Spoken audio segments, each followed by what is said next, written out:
That's right, Darth bonus stream! Hey, it's good to see the Blue Garmo gain some love as well as the Doman. Last time, we saw the preparation the operates have been doing on the moon to be an evacuation point for the people of Theros. Their food to feed everyone is carrots. And carrots with extra carrots. Now the carrots do different things based on which one you eat, but Tancred was not exactly thrilled in the idea on living on a life of carrots.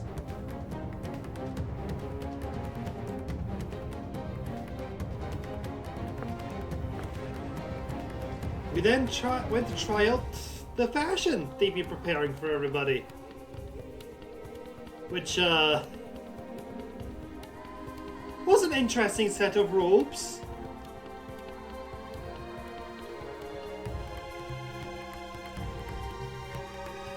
Because that's what the ancients used to wear. That's what the Amorati did. You're still allowed to explain to them, actually, we,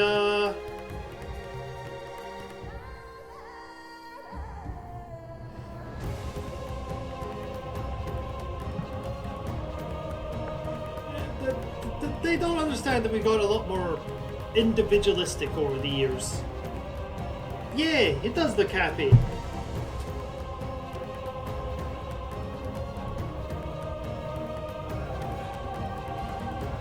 Tancred then asked the question of, have they made any plans on saving anyone from the reflections? To which the answer was, no, we didn't have time to even consider that, because if we failed to save the source, then it didn't matter. So with that mindset, they were perfectly willing to sacrifice everyone on the reflections for the people of Theros, which got to Tancred. Orianji was taken away by the Loprits because they wanted to talk to him. We hung out with another Loprit called Growingway, who, due to a transport accident, we ended up hearing a conversation the Loprits were having with Orianji to try and convince him to double-cross us so that he can go back down to Earth and get people, Theros, to get people to come up to the moon. Because they realize how badly they failed convincing the rest of us. We went Growingway through the park. It was a nice walk.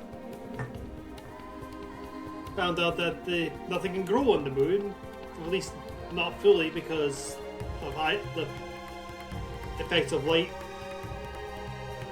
ether. But you know, there's sunbeams that do not burn, which just feel pleasant. The air is nice and fresh. We met up with Tancred and Yashola again, who were like, hey, can you go check on Orianji? He doesn't seem right. Also, we're gonna look up and see if we can find anything on the final days before we leave. And we did, and we had a beautiful scene with Orianji as he laments that he's been asked to do this again. As he reflects on life and his meaning, thinks back to Membrida. And then he decides he's going to make a gift for the Loprits.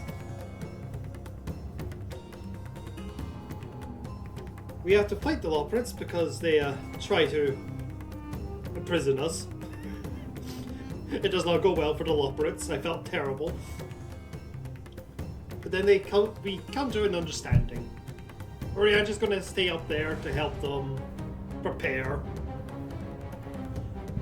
And we came back to Theros to warn people about, you know, the apocalypse.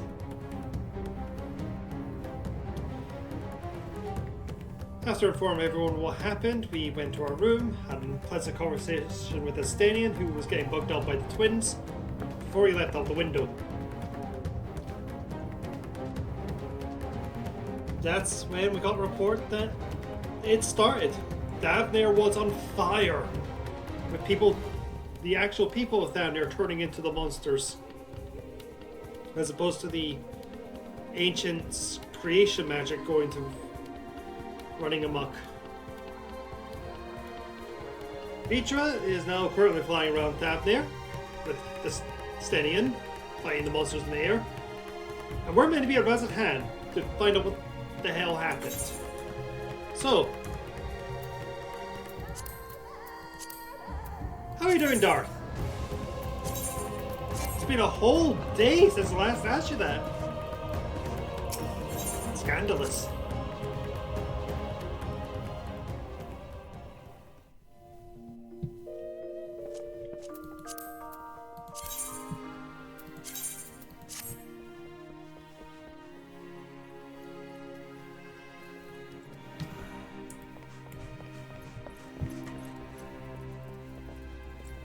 Aww. That's adorable. So as one of them is AFK. Hello, creepy.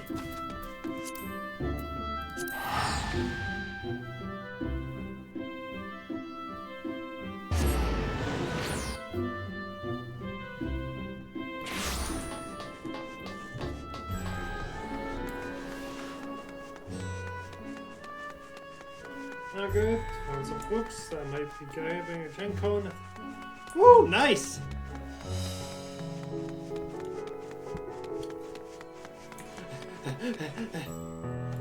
Sorry, Graha. I really needed a nap. Shall we be off then?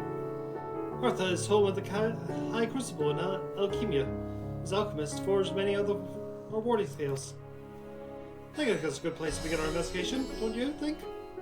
I spoke briefly with Hadin, the chief alchemist there, on our last visit. You should be happy to answer our queries. I have not heard of the Grove.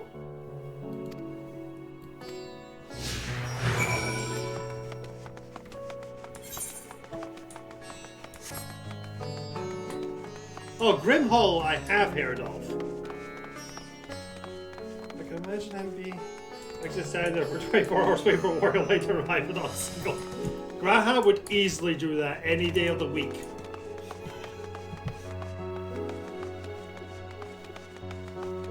Dude waited a century for us over in the first. He's gonna wait for us over here for a day. But yes, I have heard of Grimhall. That's the... Is that the dungeon dude's setting, or is that the other one that was kickstarted? That were asked for everywhere. Review order with 2 quick detailing there. Ooh! Neat!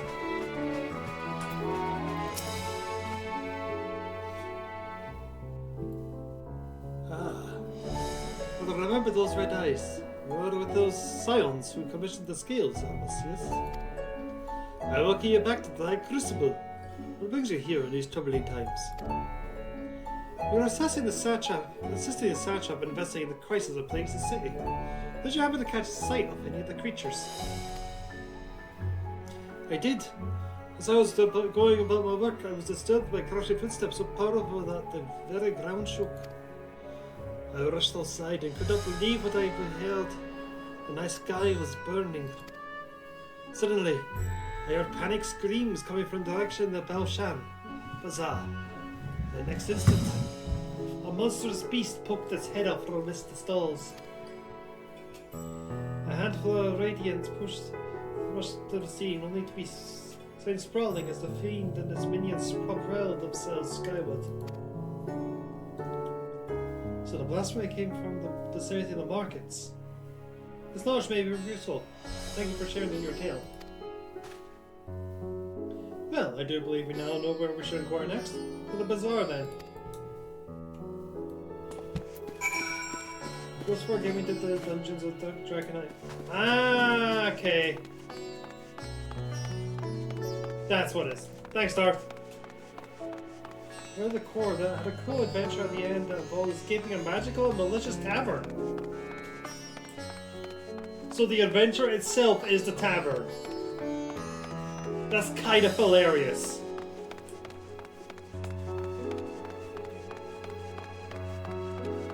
This game also a new saying called the Etherical Expanse, which looks like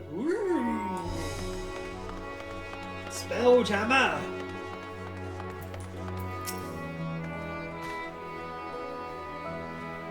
Forgive me, but the shop is closed and don't bear notice. Needless to say, you're more than pressing concerns these days. We'll come not in search for your wares, but information concerning the enormous fiend that's torn through the bazaar. Will you perchance witness anything? Afraid not. My friend, I was here the whole time, so I only saw his little minions. Made a mess of the place, that did. While that was all going on, the great big one tore through the west side of the bazaar. The better of luck asking there.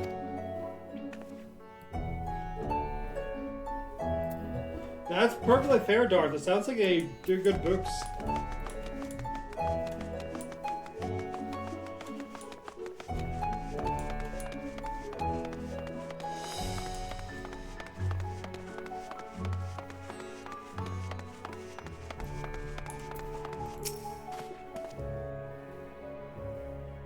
Something the matter, traveler?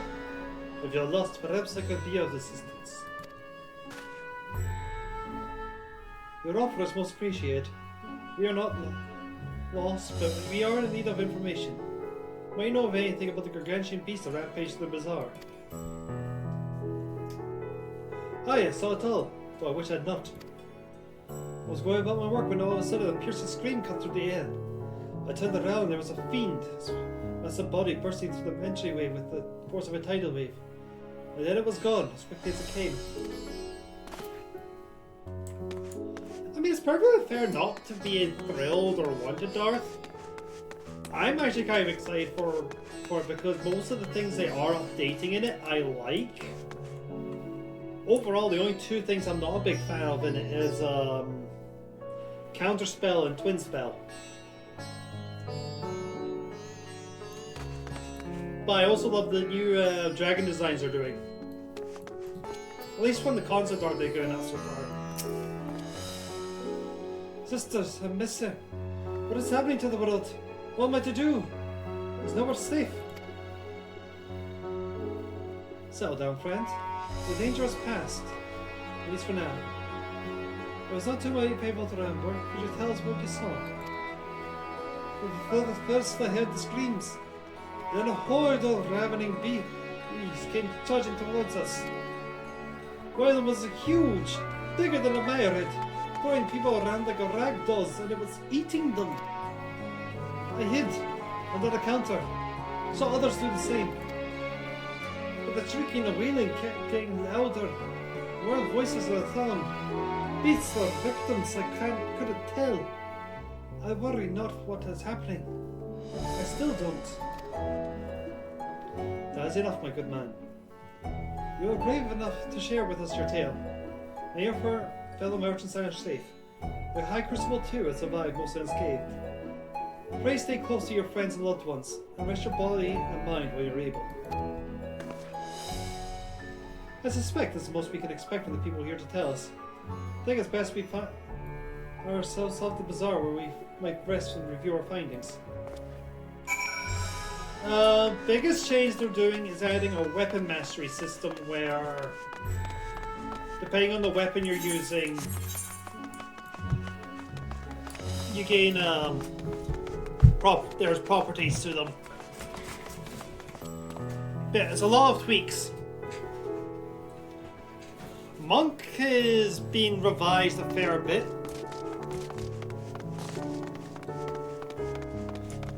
Where some of his features stop being key, depending on his point system. After a certain point, especially based on your subclass. They also changed the deflect missile into deflect attacks. So monks can block any martial attack coming against them, and at later levels, energy attacks as well.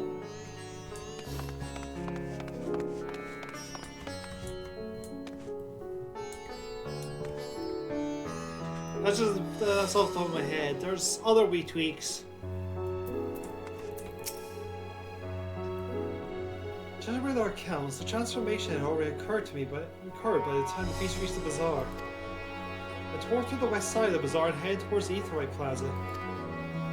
In other words, the blasphemy may have first appeared in this vicinity.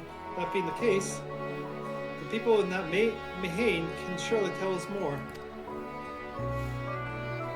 Also, I want to point something out to you guys. This is Graha's third apocalypse. Arguably his fourth.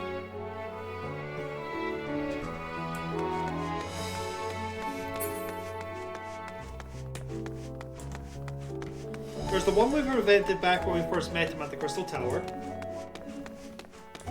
There's the one he woke up into 100 years in the future. There's the one where he when he was on the first and during for Shadowbringers. I went the completely wrong way. And now there's this one. I don't know if that means this guy is incredibly unlucky or incredibly lucky, because the guy keeps ending the apocalypse one way or another.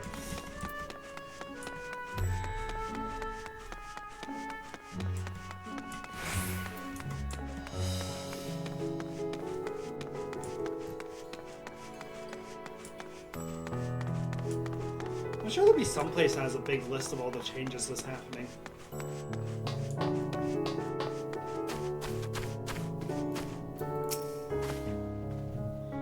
Going after the enormous beast, are you?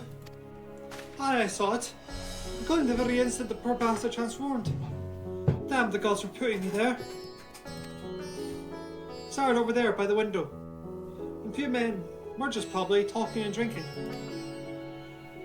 Conversely, must have taken a turn for the worse. Conversation was taken for the worse. Next I know, there was their leader, I suppose he was, raised his head in his hands, and black mist was swirling about him. Then his whole body burst apart, and there were strands of hideous, slavering beast, massive and fell, all gaping maws and bulging eyes. The shreds started shrieking. Then the black mist comes again, until the change takes them too. This stuff of nightmares, I tell you. Nightmares indeed.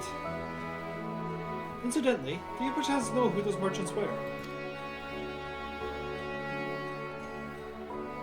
No, I'm a decorator by trade. Not much else to mingle with their sort. Saw me hailed the Barmy chatting with them, though. She might know something.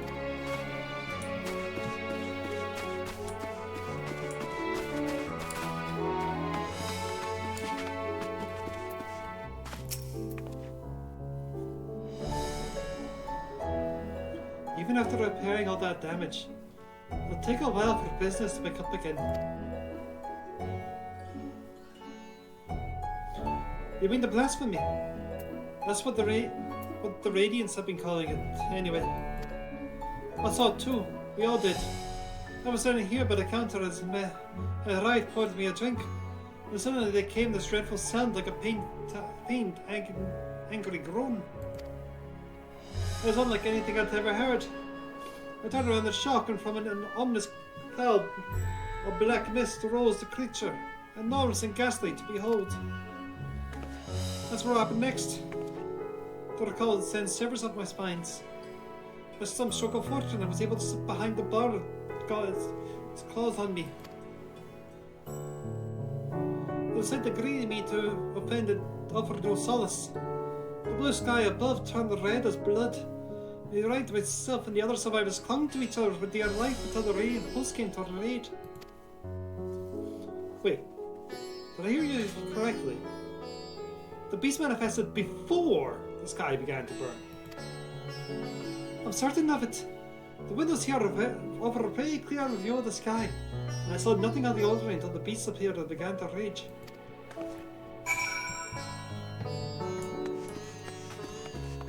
Oh, another thing's changed. Paladins can no longer Divine Smite every attack roll.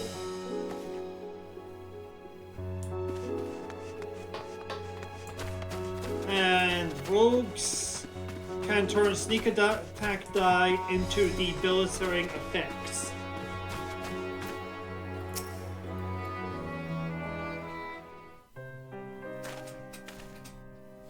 Oh, hello there.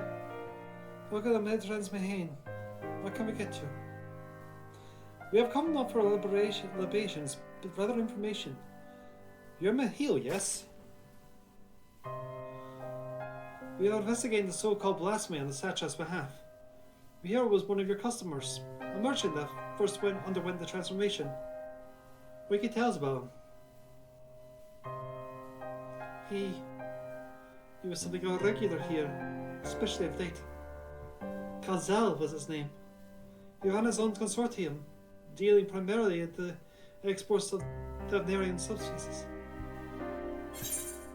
They have 2 attacks, which is the same they get now. Is an attempt to curb, to balance paladins a bit better because their Nova strikes were ridiculous in 5th.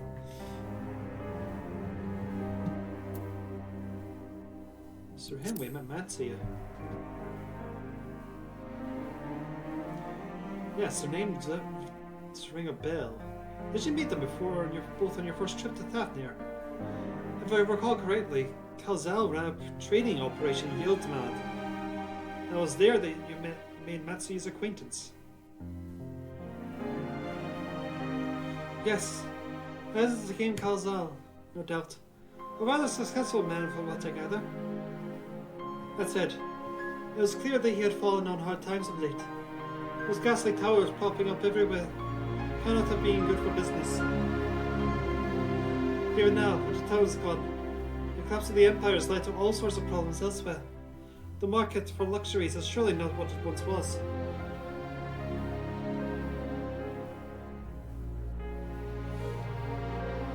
Trying times for the head of a trading consortium indeed. Kazal was a compassionate man. Even as his own business suffered, he did what he could to provide for the artisans, fishermen, and many others who continued on to sell their wares.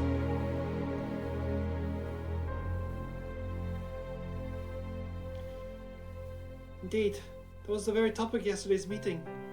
As far as I could hear, as they discussed matters further, Kazal's tone grew grave and grim. It was then that... Forgive me. I will not have you recall the memory of what brings you pain. If I can ask you just one more thing. Did you notice anything unusual about Kalzal in particular? Please, anything at all. Sorry, nothing springs to mind. Perhaps someone else can help you. Kalzal lived for his work and had no family that I know of. His employees and associates knew him best, but they too are lost to us. Still, perhaps his neighbours know something that I do not. I can direct you to them. If you believe we could help, what do you say?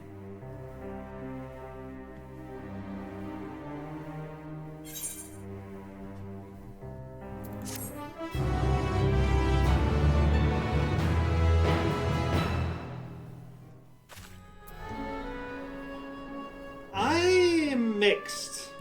I like having multiple attacks on my martial characters as I play them.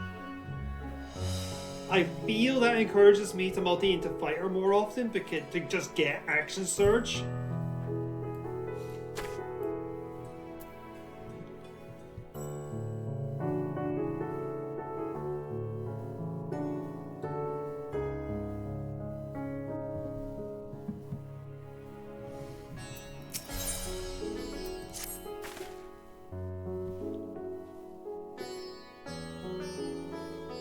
Kazal made his home in Kama, a nearby residential area.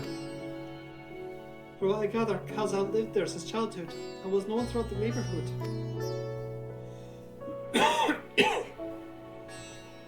Kam. This name is new to me.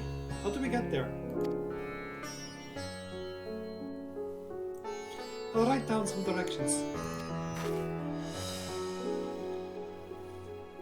I cannot promise that you will find what you seek there, but nothing else, it is a start.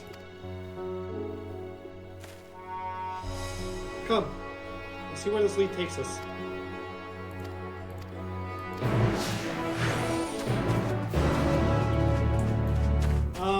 Here? I don't know, Darth. I know Mecha is a big fan, obviously. I don't think I've ever gotten that fully into it. I'm very particular about my mechs. Let's see. Leaving the methane, we're to retrace our steps and head back towards the Etherite Plaza.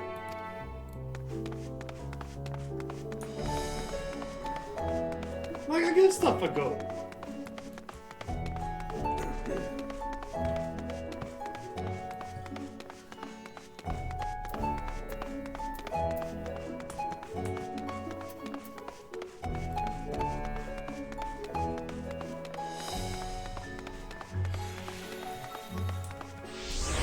Speaking of, I'm pretty sure this man is a cyborg from Metal Gear.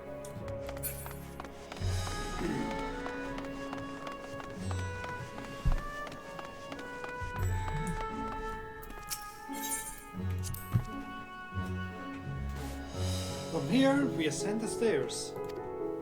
Raiden!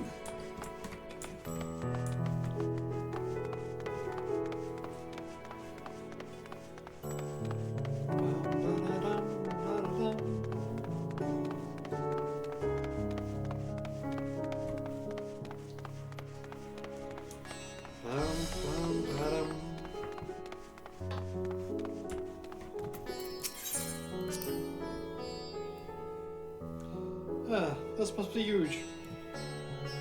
In which case, we should take the path leading southeast.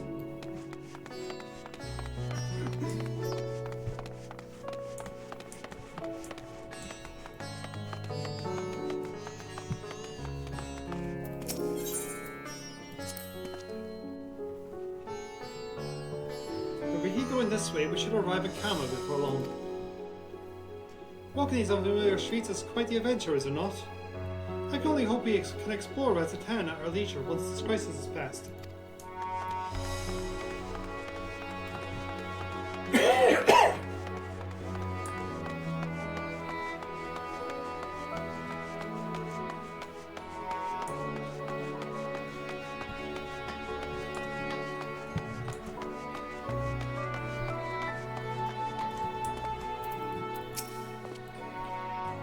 And this must be Kama. Right at last.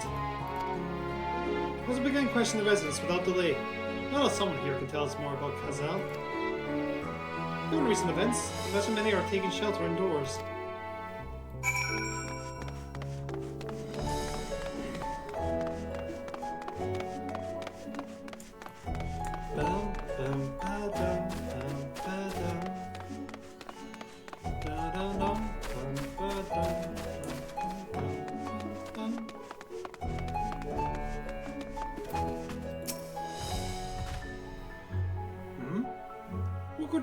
Could you go back another time? I just woke up and I'm not exactly in the mood for idle chit-chat. Well, that's one way to avoid the panic, I suppose. Pardon our intrusion. You may not have noticed, but a great danger has come to town there. I encourage you to stay alert and prepare to flee the city should the situation turn dire. Before we leave you in peace, pray allow us to ask a question or two. Did you know a local merchant named Kalzal? If so, did you notice anything unusual about him recently? Kalzal? I know him. In fact, we spoke just the other day. Like many others, his business was doing poorly. Still, it seemed as though he managed to turn things around. Thanks to a generous order from Revida Fire. Why? He was particularly dancing in the streets. I haven't spoken with him since. I assume all went well. Yin Baha might be able to tell you more though. As I recall, he was the one who brokered the arrangement. The hammer at the Red Fibers. Let's make a point to visit him after we've spoken with the locals.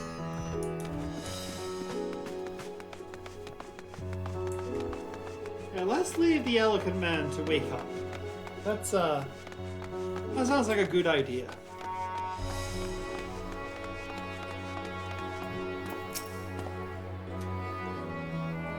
Kalsar, you say? Yes, I've known him since he was a boy. If there was ever a man who was born to the merchant, it was him. Always early to depart and late to return. He spent his days procuring the finest wares and seeking out willing customers. You could say it came to him as easily as breathing. Sadly, business was flagging of late. No surprise, really. What with how dangerous travel has become. He was cooped up in a house with dust the other day. No doubt racking his brain for the way to turn his fortunes around. Then at night, I heard the door open. Looked out to see Kazal sitting on a bench, his head hung low. A man with the weight of the world on his shoulders. I see. The situation must have been quite dire indeed. Did you notice anything else out of the ordinary?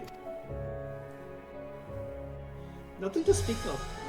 Other than the troubles of the consortium, he was the same old Kazan, cordial and honest, like always. These questions you're asking, has something happened to him? He wasn't caught up in that terrible incident at the bazaar, was he?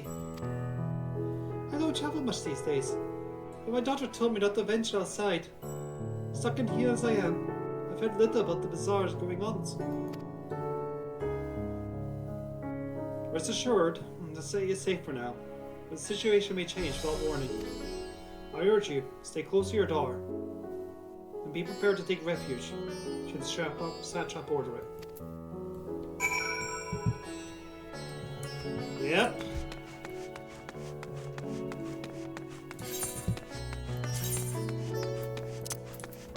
Can we get the thunder in here?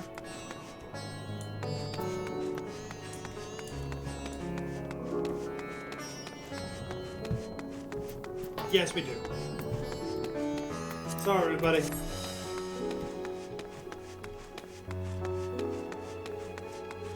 Just know there's additional sound effects happening with the apocalypse that I can't listen to without freaking out. And I went, oh no, I'm sounding the right way.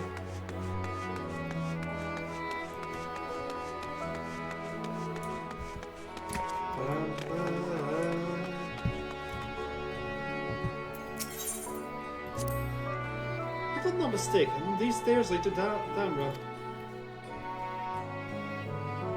There's quite the sight, the red sky above. During the final days of yore, the heavens burned and the stars fell. Creation's magics run amok. That was my assumption when I saw Amarot. Perhaps the ancients believed the same, that the terror of a single powerful individual was the cause of the calamity. And yet, those self-same horrors now manifest themselves before our eyes. Or could it be that the set the heavens aflame and turns ordinary men into beasts?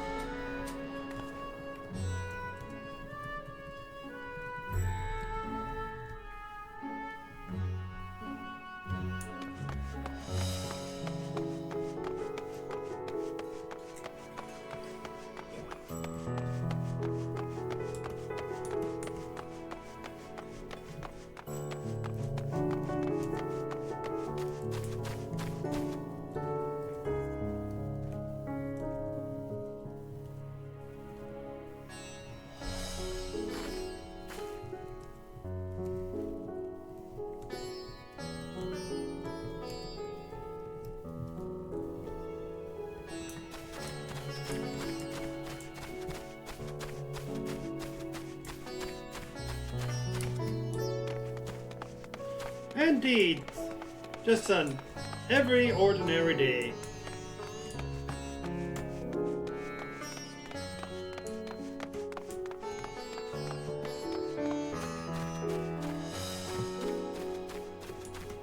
Escape, but what in heaven's name is happening to our city?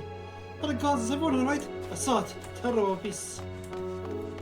Surely such a will offer his wisdom and guidance to us all.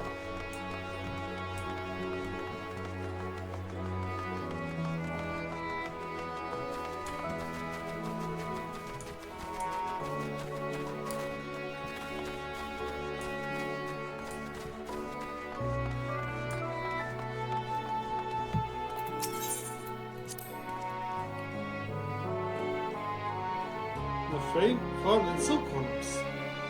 This must be relevant fibers. Or we should find Ganaban.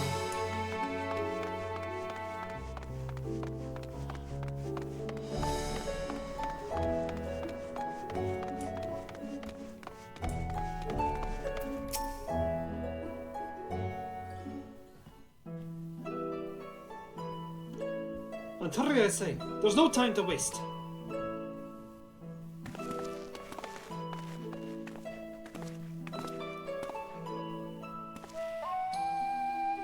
Pardon me, but you're in charge of buying and selling here, yes? We have a few questions we'd like to... I'm sorry. I don't have time to chat. If you haven't noticed, we've had our hands full at the moment. We must carry all our wares and equipment to safety before these accursed beasts return. In that case, I will be of assistance. Because we can speak of when the job is done.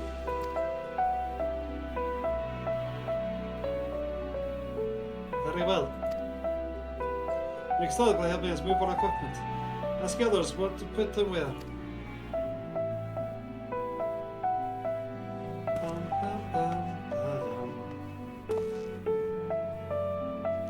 And you can carry our fabrics.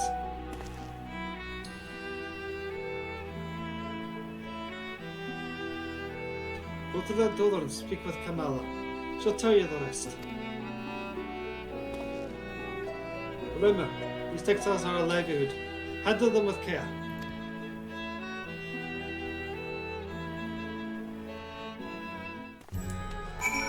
Alright, now it's time to carry silk. Yep, this is yours, yeah.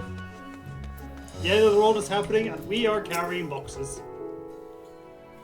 This area is for employees only. Get out! Out!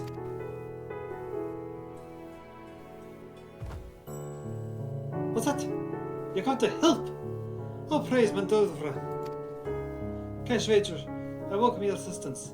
On your way here, you pass 3 stores, tells us, yes? I'd like you to carry the small crate to Nabrafil, at the storehouse near the hatchery. The crate of clothing is for Mahona. That massive crate there goes to Zaymara, the middle storehouse. What's your back with that one? There's all the crates we have ready. When it's delivered, consider your work here complete.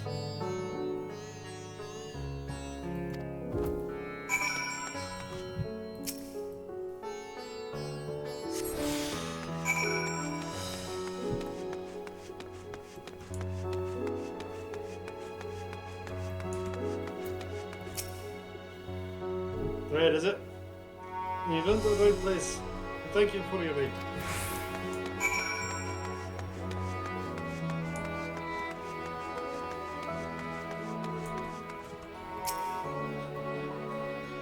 I really want to see Alalafel carry the big crate.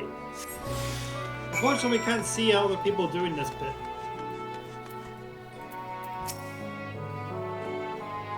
If you have any crafts or finished products such as pamphlets, clothing, and the like, why then bring them here to our primary storehouse? A crate full of clothing, is it? I can take that off your hands. Many thanks for the delivery. Because seriously,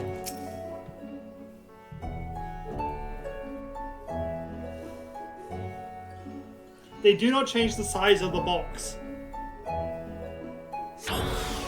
So I want to see someone carrying this behemoth.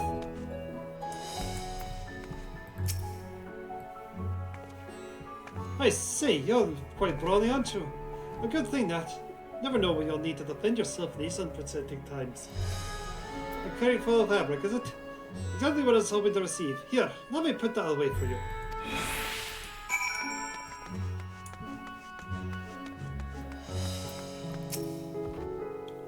You carried all the crates out of the storehouse, as you say. And so quickly, too. I have never seen anyone so strong. I and my associates will see to the rest. So please return to Yabahana and assure him of the work that is proceeding at pace. To tell the truth, we're grateful for this distraction. Too many terrible things happening of late. But generous souls like yourselves gives me hope that we may emerge from this trial even stronger. I pray we meet again in more peaceful times.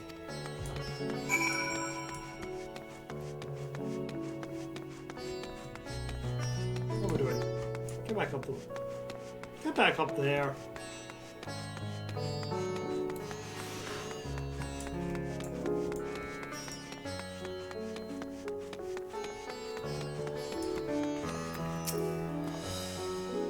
Done as last, have you? My command is satisfied by your work, and so am I. You have done us a great favour, traveller.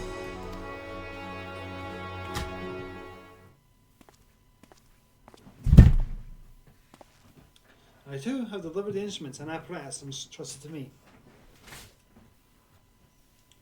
You both have my thanks. With our wares safely stored, we will not lose any more through your screens. I take it the establishment did not escape the attack unscathed. We did not. Thankfully, most of our workers have already left for the day. But those of us still here saw it all. We looked at the burning skies in confusion, and then, before we could even begin to make the sense of it, a hideous creature burst through the doors, shrieking. We ran for our lives, but one of my colleagues was not so fortunate. He cried out. A scream of such agony, such terror. And in the next instant, he, too, sprouted a fearsome claws. The sight of it caused another fellow to panic, and then he too transformed.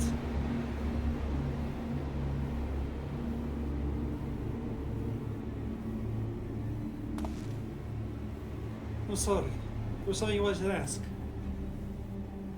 Indeed. You knew the merchant Calzell, did you not? I believe he has some dealings with your establishment. Calzell? I know him well. We'd arranged for his consortium to deliver a large shipment of fabrics. But in the end, we received a better offer, and had to turn him down. I understand his business is struggling, but so is ours.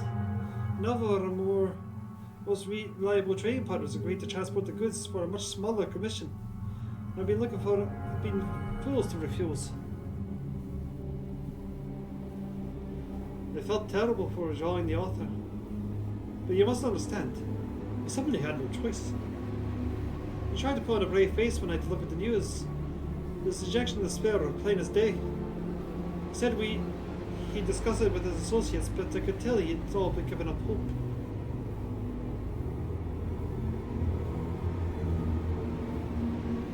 Dejection and despair.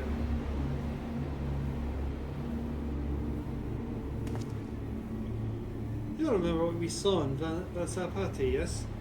Soldiers and jungle dwellers pushed to the very brink, turning into beasts one after the next. We're seeing the same phenomenon occurred here. The poor craftsmen attacked by the fiends, as well as those that witnessed it, all undergoing this change. I suspect that everything began with Calzal. By all accounts, it was he who suffered the most profound and piercing despair. Wait, could that be it? That such intense emotions were what triggered this transformation? Much remains unclear, but I believe we are drawing closer to an answer. At any rate, we must discuss our findings with the others. Hey guys, maybe we should have done this conversation in front of this guy!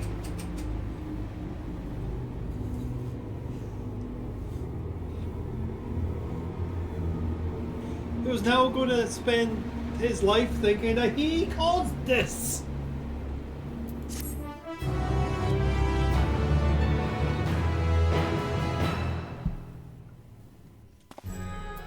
Did? Could despair a man's own heart consign him to such a terrible fate?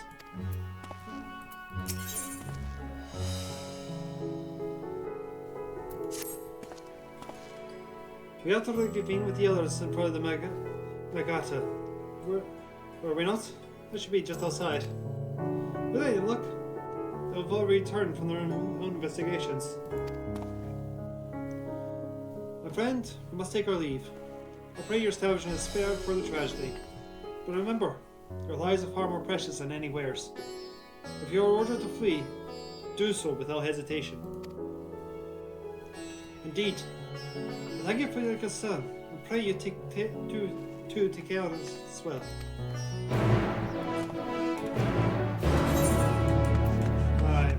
I might regret this.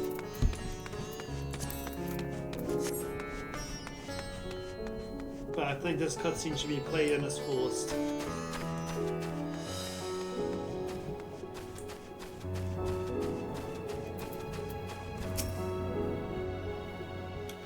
I'm just going to mute.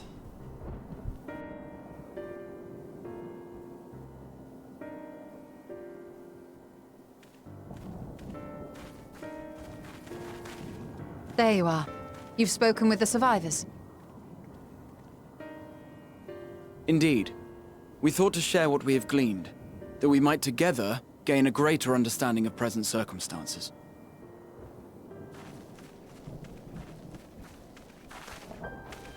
Fortuitous timing. Alize and I completed our own investigations not long ago. Then we should take a moment to compare notes. Shall we begin with the two of you?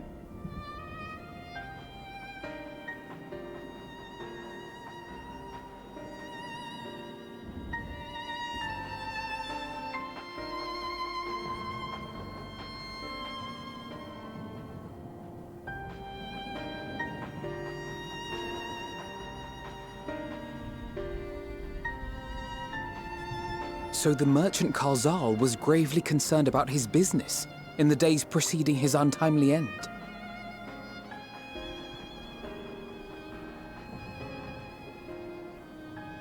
The tales we heard were much the same. The first victims to be changed into blasphemies were all overcome with anguish of one manner or another. Then those who saw their loved ones stolen before their eyes succumbed to a similar panic, setting in motion a chain of transformations. Fear, unease, despair. These negative feelings serve as a catalyst. If so, then it is not unlike the calamity that befell the ancients. With their creation magics, they unwittingly gave form to untold horrors. Had they simply lost control, surely it would have manifested in many forms, not all of them monstrous. Yet somehow, this phenomenon is triggered solely by the darkness in their hearts, a common thread with what we now witness. Common, but not identical. While the beasts the ancients faced were forged with magic alone, those of today are born of sentient beings.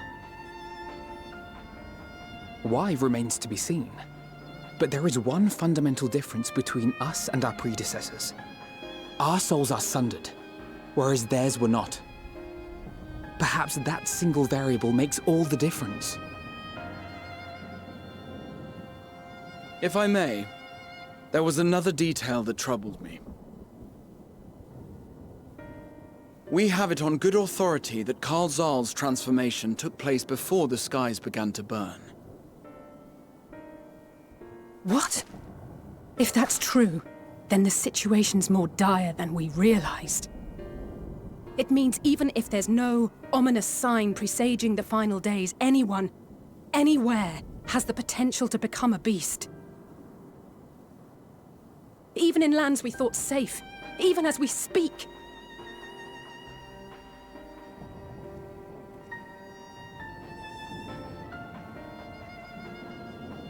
Look! It's the satrap! The satrap! Thank the heavens!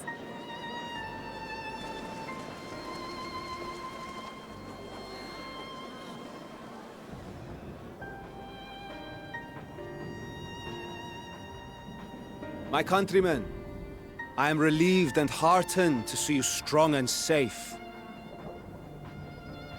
While the danger has not yet passed, far from it, allow me to assure you that the beasts that raged within the city walls have been exterminated to the last. Outside this sanctuary, the brave men and women of the Radiant Host and our dragon ally continue to battle our unholy foes. I pray these tidings put your minds at ease and help you calm your hearts. Have faith that we shall soon conquer this terrible trial. Your Excellency, is there any word from Palaka's stand? My grandson was bound for there yesterday, and I worry for his life. We are still awaiting a report, but I promise you, as soon as I have aught to share...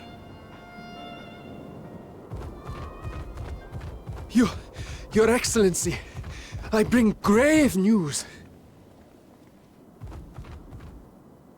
You are? I'm Matya of Akyali, a humble fisherman. Ah, I remember you from our first visit. Wait, you're... But no, that can wait. When the skies turned red, I set off for Palaka's stand, fearing for the safety of a friend. But as I drew near the village, I saw dreadful beasts all about. No! Gods have mercy! Your Excellency! Save my grandson, I beg of you! We will spare no effort to save all we can, but you must remain calm. Calm? You tell me to be calm? You saw those beasts? They tore our bravest warriors limb from limb! What if we are too late, huh? They catch him, sink their fangs into him? The fangs! The screams! Get away from her, now!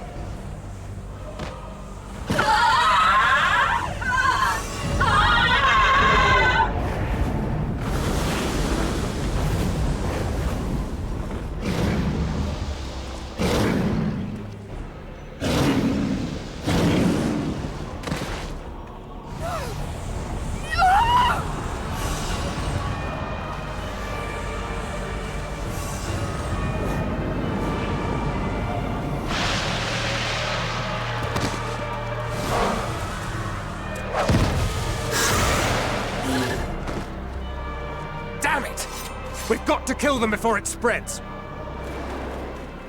We'll handle this. See the townspeople to safety.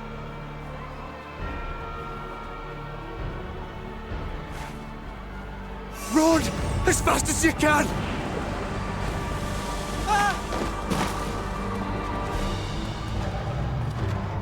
No!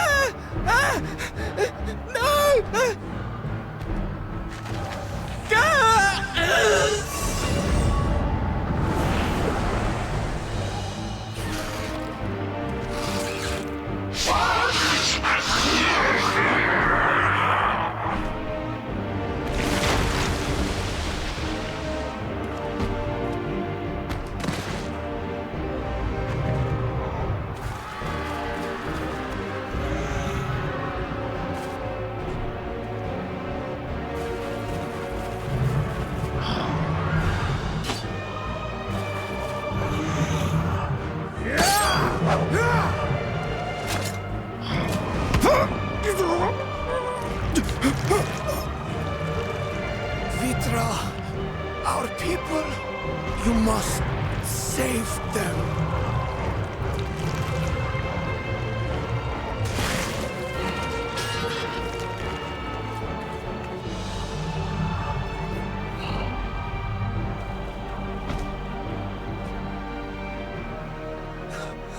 My son,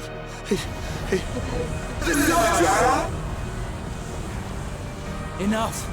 You must run. For their sake and your own.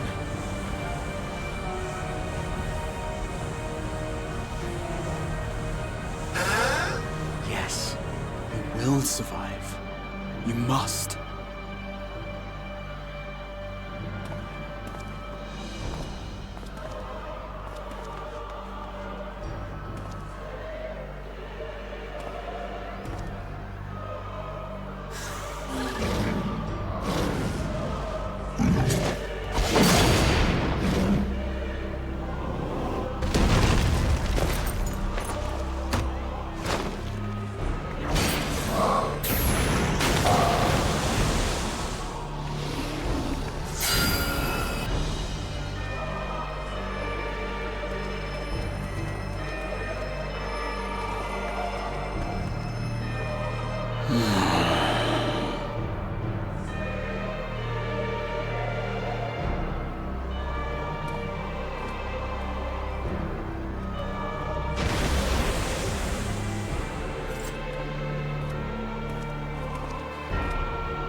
Be strong, my friends!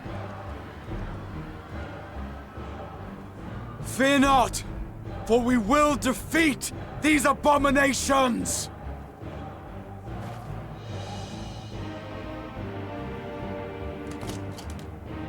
Brave men and women of the Radiant Host, lend your Stola and Thancred your aid! Let not a single beast escape! The rest of you, flee this place! Carry the wounded if you must! Head indoors or underground! Above all, stay calm! No beast will follow you, we will see to that!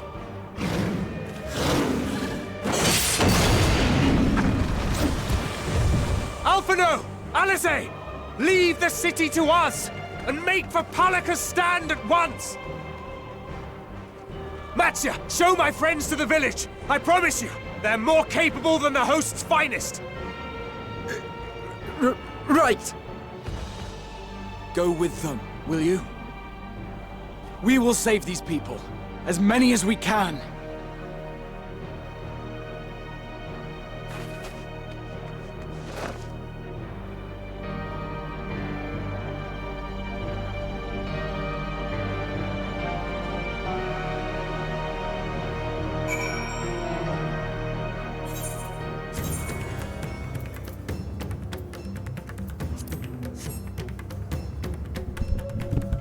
I love that cutscene. I love that cutscene particularly because you can see the exact moment Raha put the mask of the Exarch back on.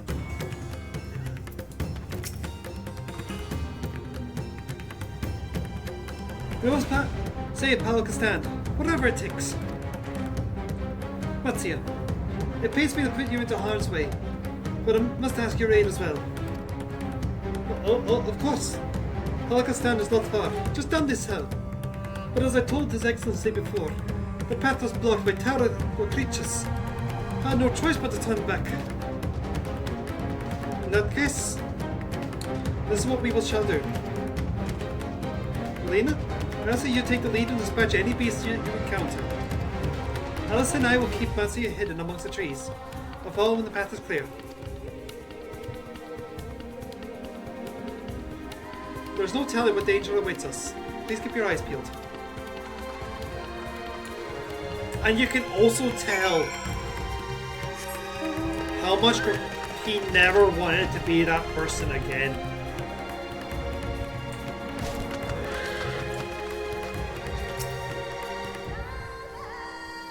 Because even still,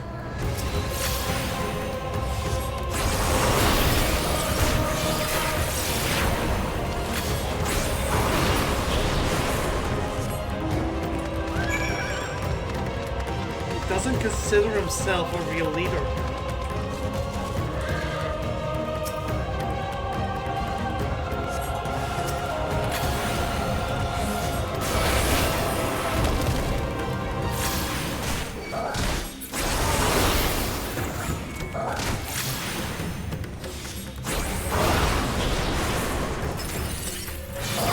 I told you it was Chaos, Darth.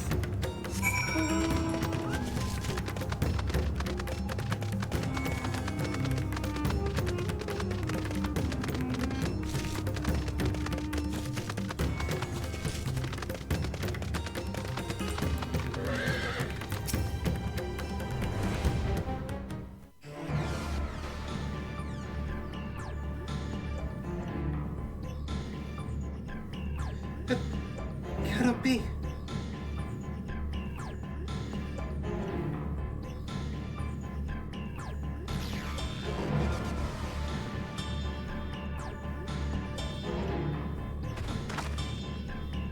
We must heal to those we can.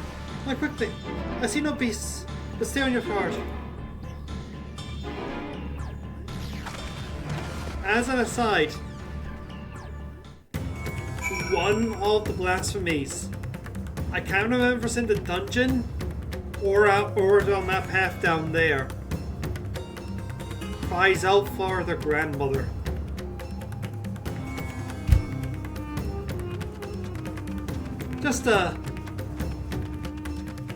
Just in case you're wondering.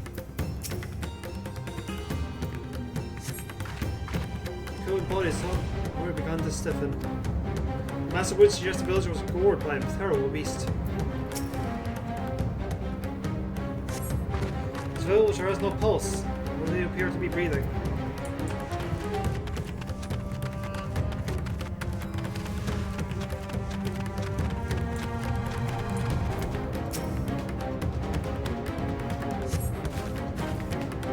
Those villager's injuries do not appear life-threatening. He does not respond to your efforts. His breathing grows more ragged and shallow.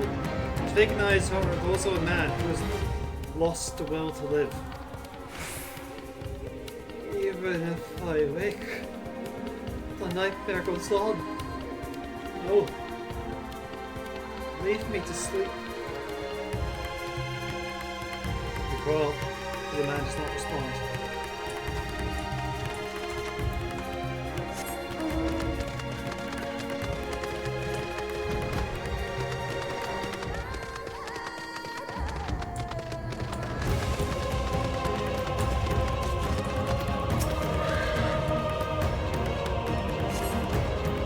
Have you come to help us? Too late. Too late. The family.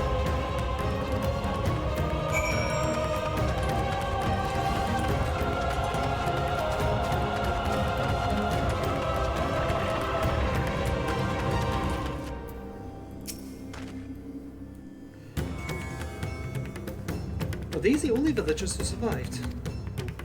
I can only hope the others managed to flee, but the rest of them returned to the beasts. By the 12th. Let's do what we can to see the damage spreads no further. But no matter what comes, we must keep our spirits high, lest we ourselves suffer a similar fate.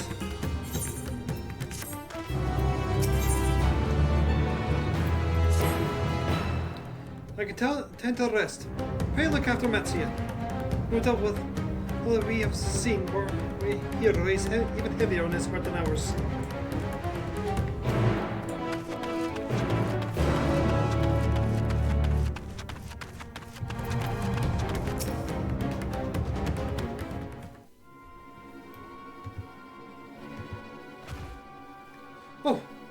Oh, Relina!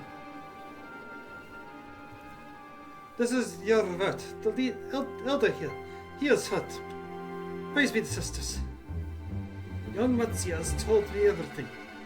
I have not the words to express my gratitude for your aid. When the heavens began to burn, we were afraid. We did our best to carry on as we always have done. Until today, those unholy beasts came pouring into our village. A flood of midnight and death. There are no words to describe what followed. Men and women I have known since they were babes, struck down by the creatures, only to rise again to join the murderous horde in the guise of those same hideous fiends. In the chaos, a handful of our villagers fled for their lives. I can only hope they found their way to safety. Matsuya, do you perchance not remember Kwarsaf and Nevan? The young couple who... How can I forget, Elder? When I first came to Pedomal West, desperate to eke out their living, they showed me such kindness. Well, there's somebody who is an outsider, as there is away. But Christopher Mervan brought me fish and sung his praises. Alas, I fear that I am in terrible danger. I saw them running towards Akahama temple. They have their child, still but a tiny babe. To elude these fiends while caring for one so young is an impossible task, surely. I beg of you to go to their aid.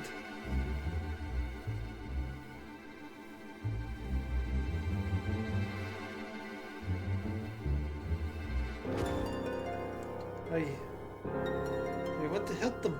Yet I am but a fisherman. I cannot face beasts on my own. Will you come with me? Thank you. Agama Temple lies to the west of here. We must hurry.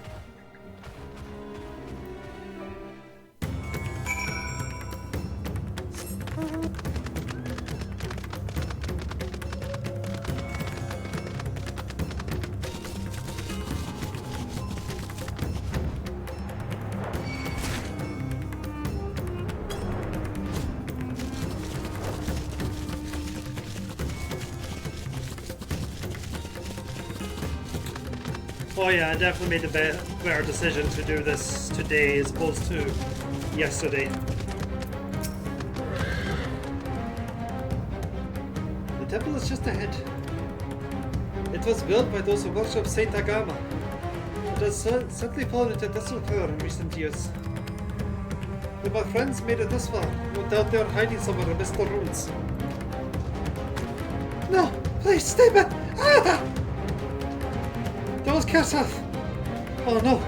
This is not good!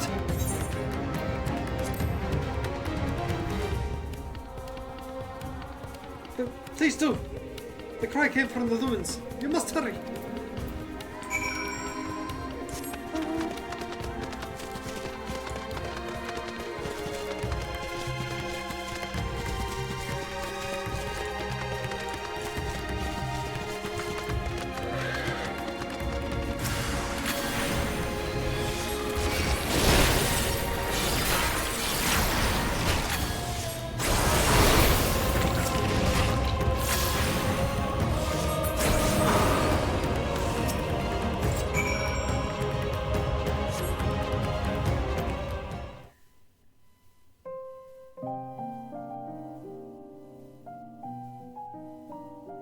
This man lies motionless on the ground, bearing a grievous wound.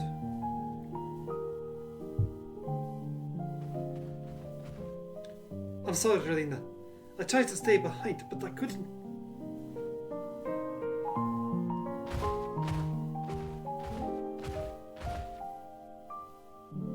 No, it cannot be.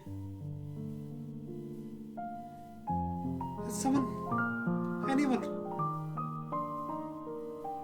My arms so heavy, and my legs. I cannot feel my legs. My wife fled with our daughter. I need to find them. I need to be with them. I need...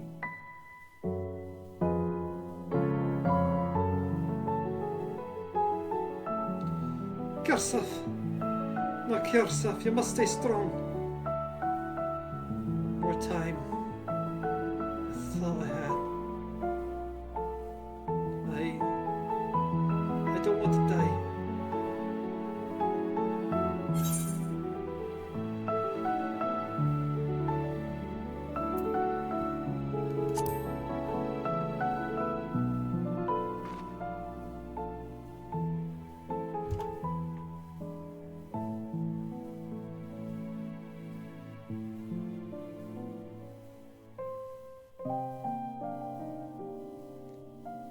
Thank you.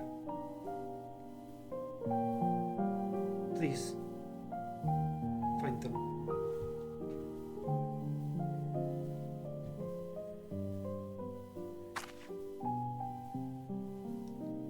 Maven still lives, and she has their child. You must search the jungle between here and Pelican Stand. There is nowhere else she could have gone, I think.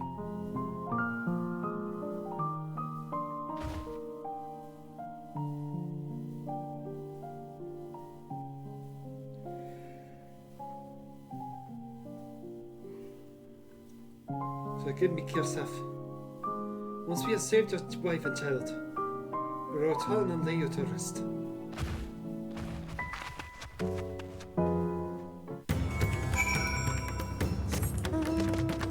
Man, that elephant man can run.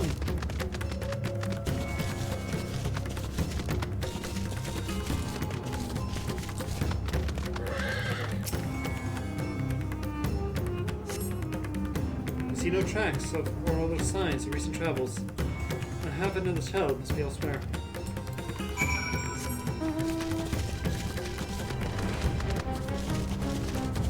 Quick, Salvador, let's lose this assassin.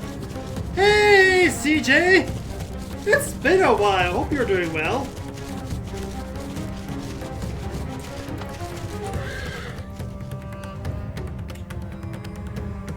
Quite a Rooseveltian entrance you did there. That's your birthday! Hey, happy birthday!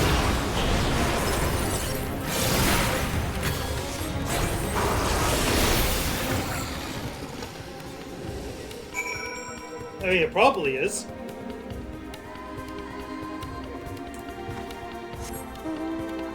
Ah, that's true. Well, probably true. Yeah, I've had to move my stream down because of my work. I've had to rearrange when I do my streams. I can't stream as late as I used to.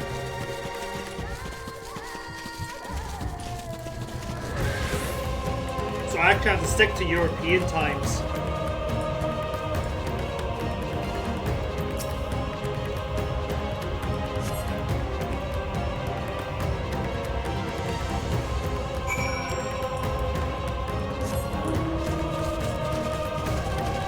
So, how many rotations have you done now?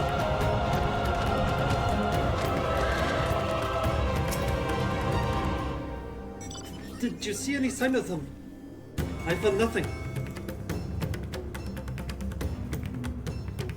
Perhaps the beasts have chased them further from the village.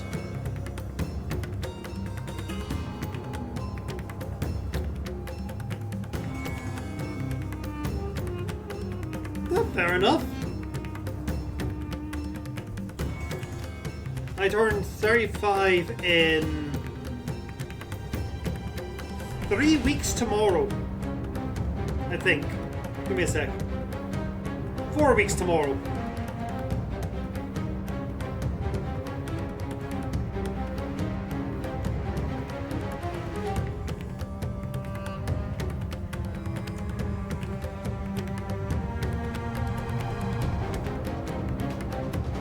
Oh, God above, I beseech you. Pray deliver the heaven and our little one to safety.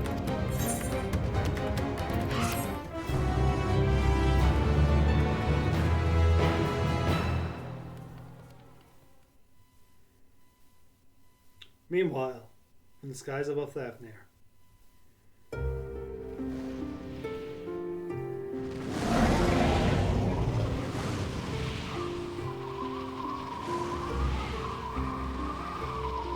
No more enemies to trouble us here.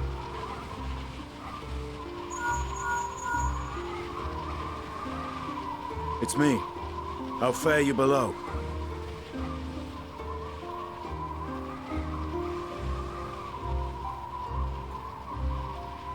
Understood. I will inform Vritra. Chaos and panic sweep Raz-Zatan, and many more have succumbed to the transformations. Amidst the fray, Ahawan fell, protecting a grief-stricken father.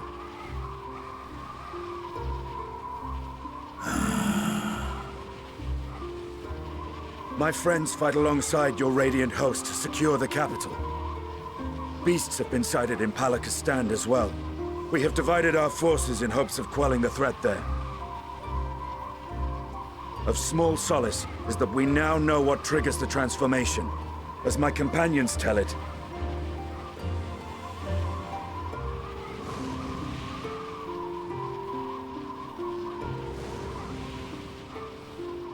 so it is the very fear and despair in their hearts which inflict this abhorrent punishment upon them. A nightmare from which my children will never awake. O capricious and cruel fate, they are undeserving of such condemnation. Will you wallow in sorrow or rise to the occasion? Razat Khan is leaderless. Before he passed, Ahawan sought to reveal the truth to his people. Honor his wishes. To what end? To breed a new conflict between dragon and man. These claws could reduce thee to shreds with a touch. These jaws crush thy bones to dust. Only through my proxy could I walk with my children. Without him, I am a bringer of fear, no different from the beasts which beleaguer them.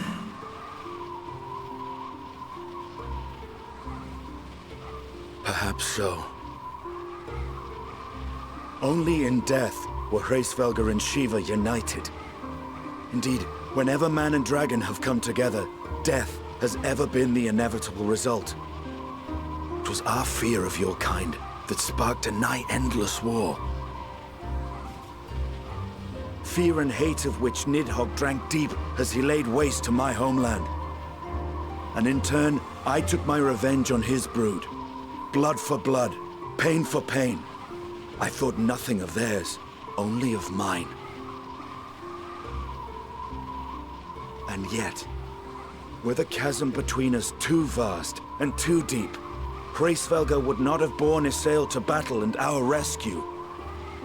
He would never have entrusted a mortal champion with one of his eyes, and the Dragonsong War would still rage on. And I would still wage a never-ending war of violence and vengeance. The future of our star be damned.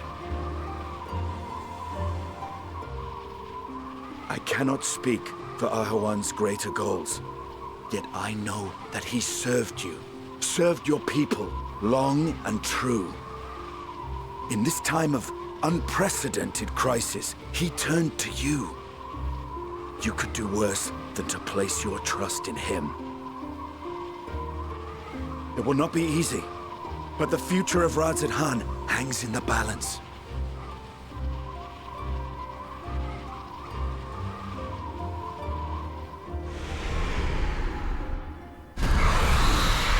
We have company.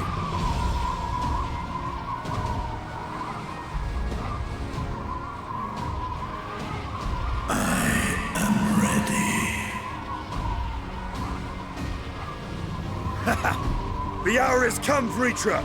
It's all or nothing!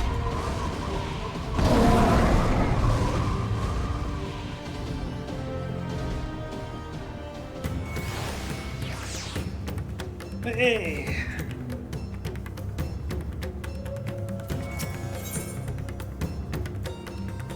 All hope seems lost.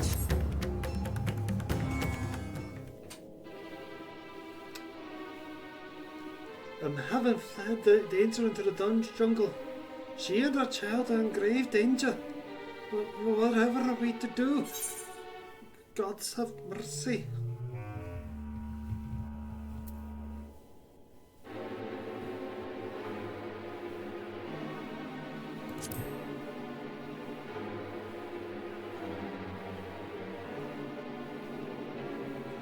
Dear, consume me.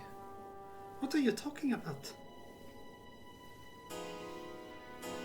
Then I too could become a beast. I understand, I think. Asinta wondered, how did the two of you fare? Did you find your friends?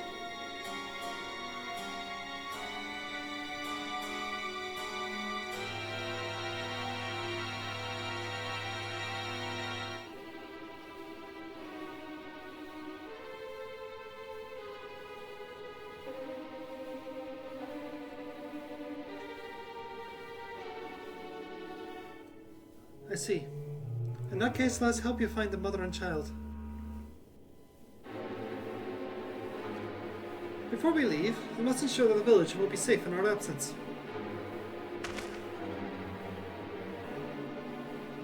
Halsey and I will patrol the area and search for more beasts.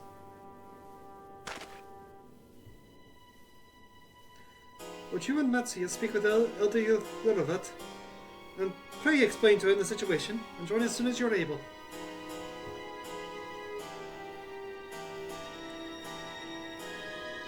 We will save Maeve and her child.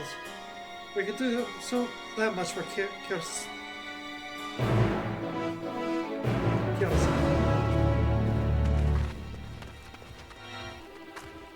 I'm probably butchering that name entirely, but I never hear it in actual dialogue, so I don't know what I'm working with. I am heartened to see you both safe. But what of the family? We found Kirsaf, but he... Say no more, I understand. We have lost another of our dear friends. Kirsaf may be gone. There's still hope for Maeve and another child. Please find them. I beg of you. And if, in your search, you come across anyone else who escaped the slaughter, pray tell them what has happened. I will do my best to keep the villagers safe, and their spirits high. Come, let's rejoin our friends at once.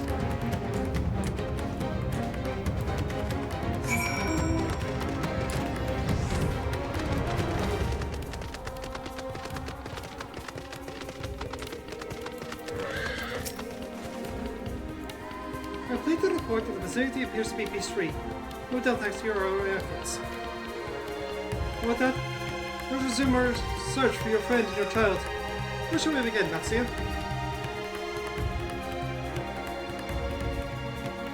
When we follow the Kisaro itself, we will arrive at Parusa, a temple. It's a sacred place where people will go to communicate with the divinities. It's possible Maven saw something there. Perhaps other villages as well. Then it's settled. Matsuya, stay close to me, alright? You take the lead. Keep an eye out for beasts and head anyone in need of help. Very well. We'll make for Perusa as quick as we are able. With me. So, doing anything special for your birthday, CJ? Having a day off work?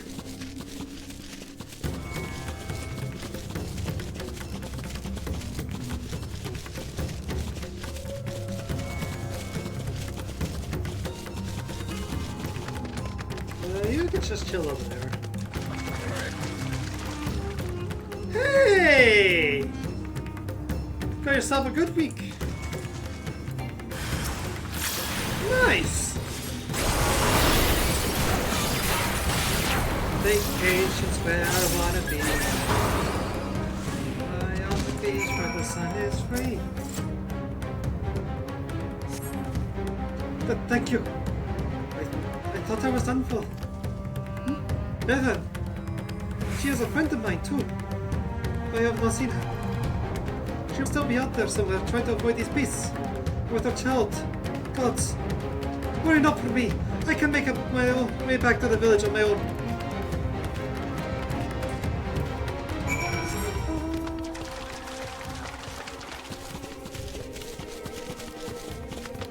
The thing is, I'm going on a small road trip with my uncle and cousin. There's it's a bit of a mixed bag there then, CJ.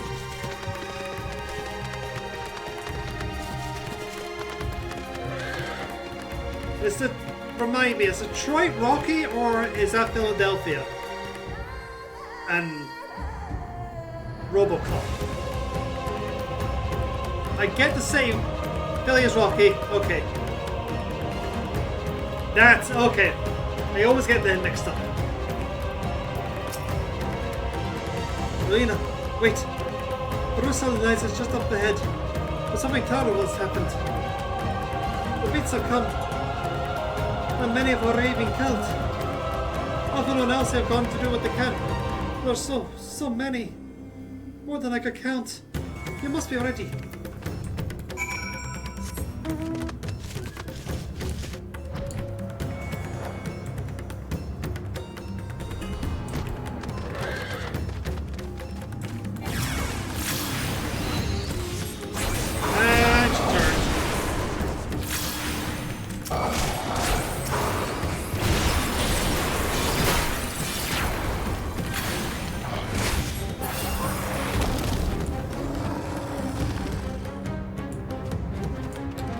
I'm assuming this is a sports ball thing that I'm not going to get over on this side of Europe.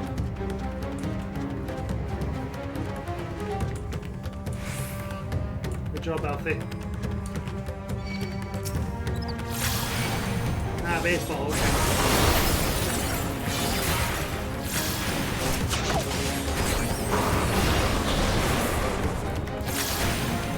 That's the cricket. I believe we call it softball here.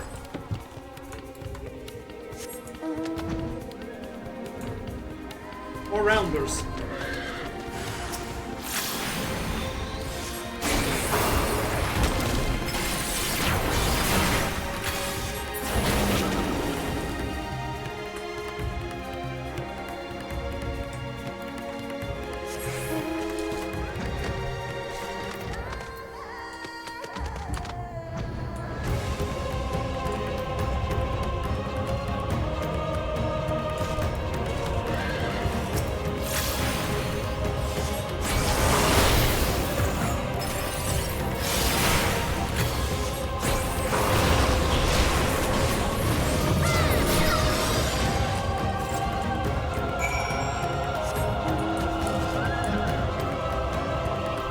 Maybe the Mass Casual Factor still does.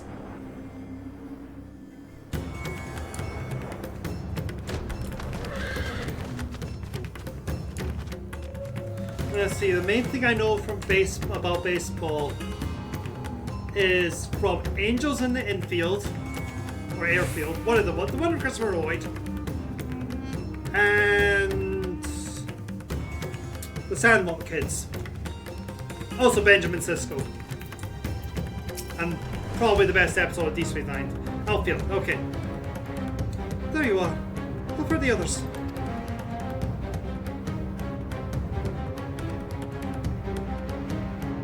I see. We've gone to see all the beasts in sight. And in that case, let's have everyone gather in the front of the temple.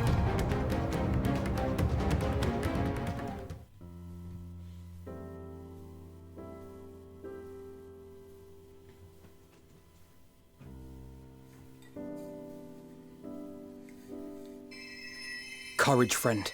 The pain will pass. Has anyone seen Mevan?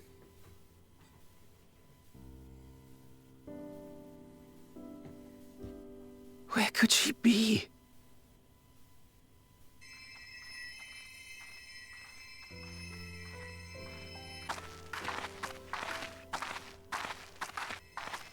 We've dealt with all the blasphemies and made certain no villagers are still in hiding. Good work. We've otherwise tended to the wounded as best we can. What will become of us?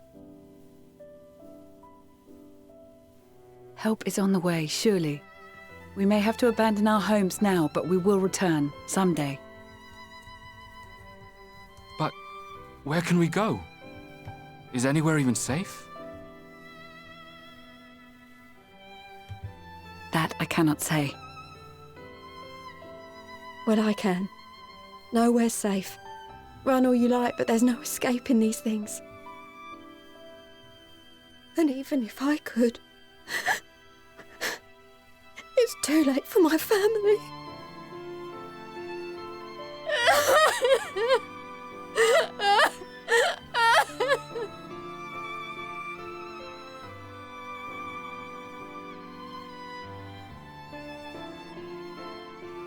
This isn't good. The more they dwell on the tragedy, the more likely we are to lose them too.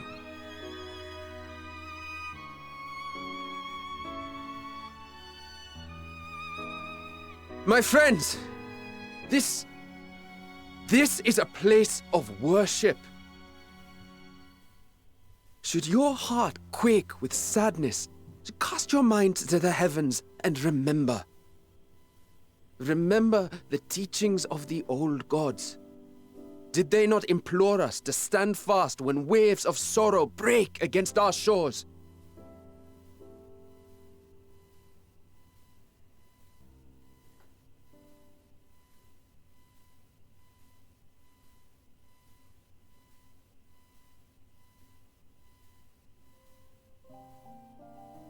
Know this, my children. There is more ugliness than beauty in this world. To live is to suffer. To drink of calamity and drown in anguish. To toil and be tested, always and ever. 'Tis a perilous path you walk. Death lurks in the dark, and is the sole promise that awaits at journey's end. You will tremble with terror. You will weep tears of anger and despair.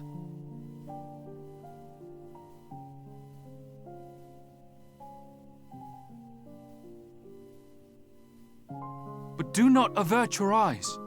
See your life for what it is. Then will you see how the hardships make you strong.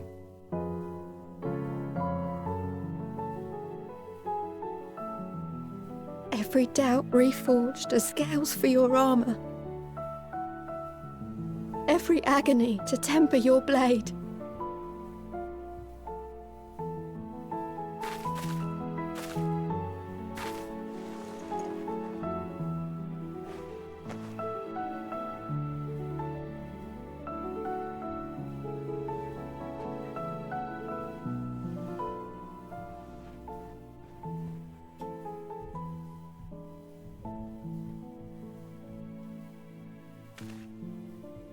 Thank you, lad.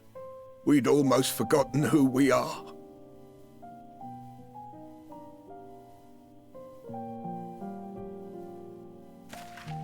My undying gratitude to you as well, my friends. You were searching for Mevon, no? We must return home. I pray you help the boy find his friend. Gladly. We dispatched what beasts we could, but the roads are still dangerous. Stay together and go in safety.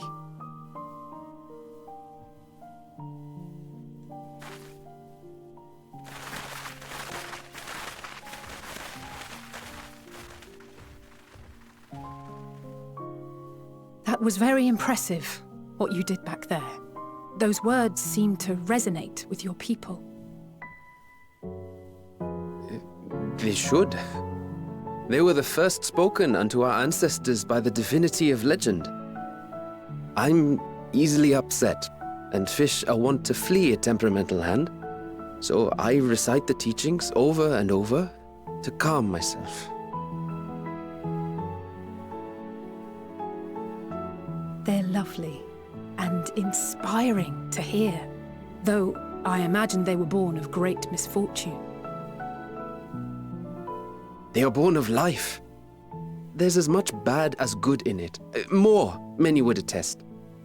All the more reason to appreciate the good when you can. I won't argue with that.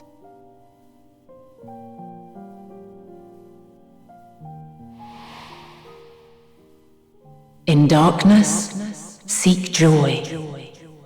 Surrender not to sadness, and see beyond despair. Walk free, and bear the light for others to follow.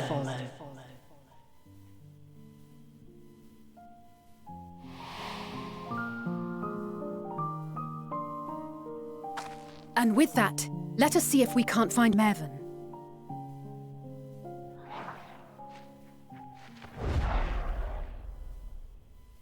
Did you see?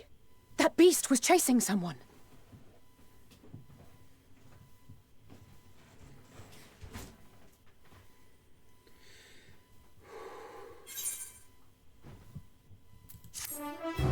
Sorry about that.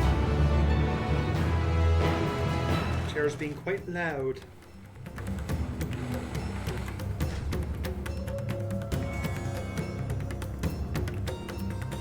Alright, sure, let's take a look at this cast list. Boss, there's a red chocobo.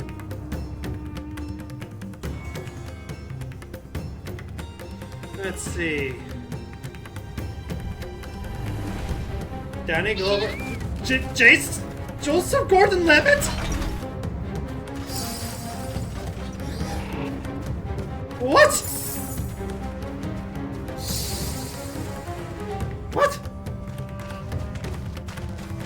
happening right now?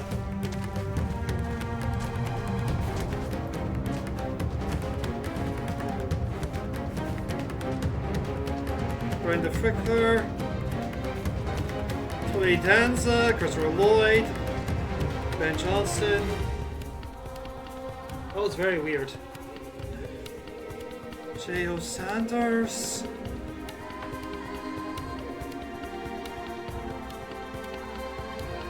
What the fuck? Tony Longo, Neil McDonough, Stoney Jackson, Agent Brody, Tim Conyon, Matthew McConaughey, sure, why not? Israel Jerubi. What the hell happened in this movie? I don't think I've watched this one in heat. I think it's been at least 2 decades since I watched this movie.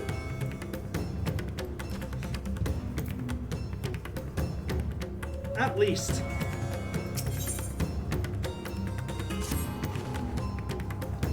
Over there. My view was blocked by the trees, but I'm sure I saw someone being chased by a beast. Lena, go and Matthew and search along the river. Alphino and I will circle around from the south.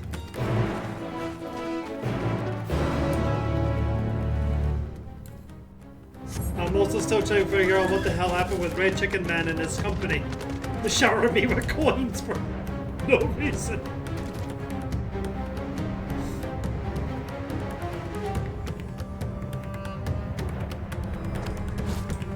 This Alphino's the Painelson Pass came in the middle of. Ooh! Ooh, that sucks, sorry.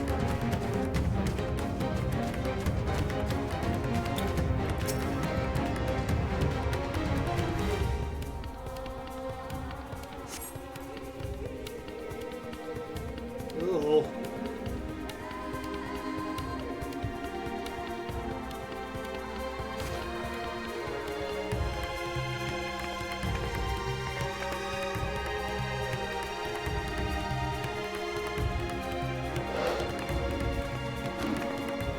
That's her!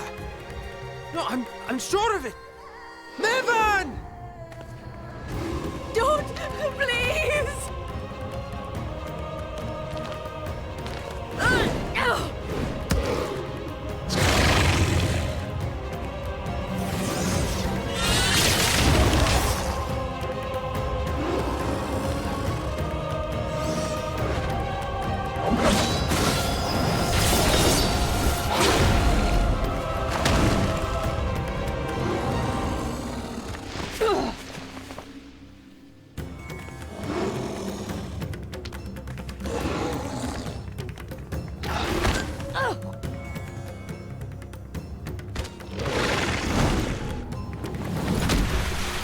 No! God have mercy!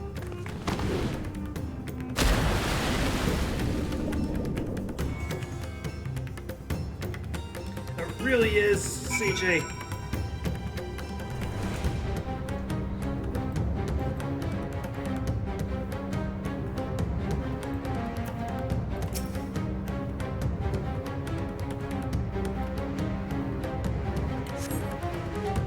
Nevin's life is spotted once before you. Battered or broken. Or death no doubt came swiftly. Her infant daughter, however, is nowhere to be seen.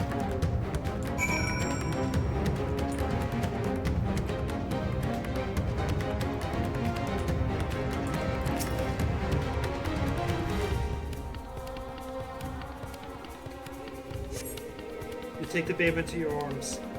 If she yet lives, we can't tell, but she will surely not survive unless you carry her to the surface at once.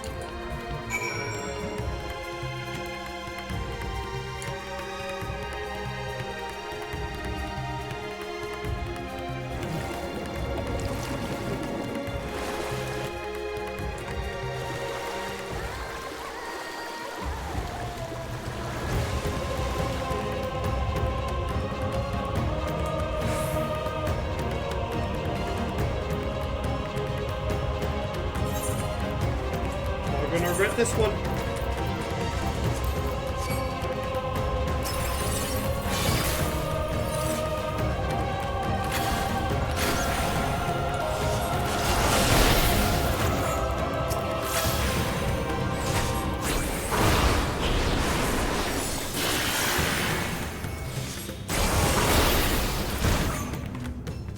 Yeah, you better run.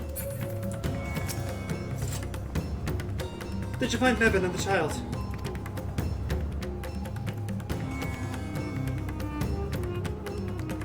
Damn it all. You have the child? Let me see her.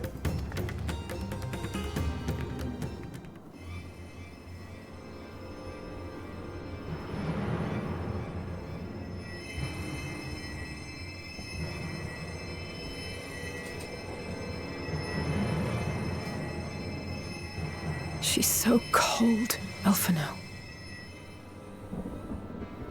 The child is alert, and I see no wounds, and yet... she grows weaker. My spells can do no more. What she needs is a change of clothes and a warm bed. We must hurry back.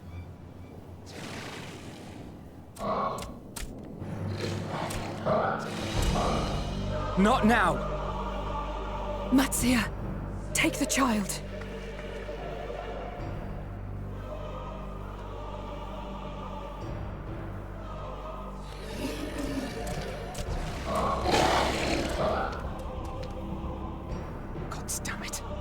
It appears we've made enough noise to be heard for miles around. More will be upon us ere long. We make our stand here. Mattia, can you take her back to the village? But the child, all by myself. You can't be serious. The beasts will follow you home unless we stop them here. And so we shall. Be strong, Matsia. Her life is in your hands. Right. I can do it. I know you can. We'll keep them busy, Matsia. Go! Quickly!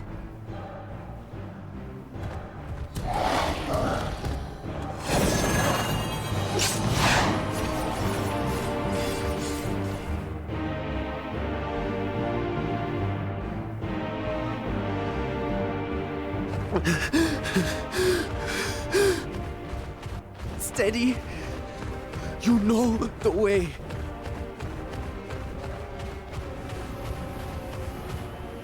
No. No!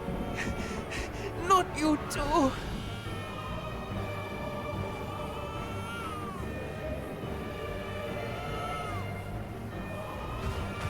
Don't be afraid.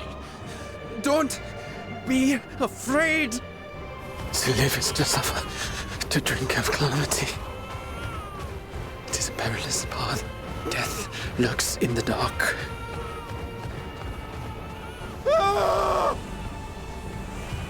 No! I'm not afraid! I'm not afraid! Ah! Do not avert your eyes. See your life for what it is. See how the hardships make you strong. Every doubt reforged.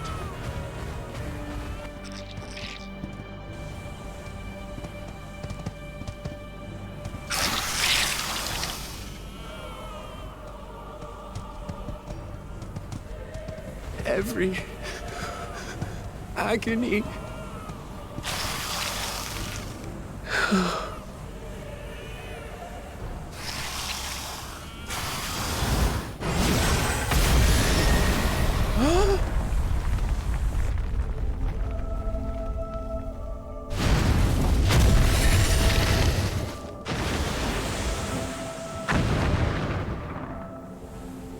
The divinity? Nay, but one who would deliver thee just the same.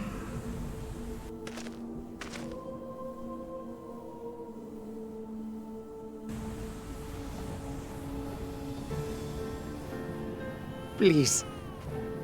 You must save the child. She is all that remains of Mevan and Grasef. Please.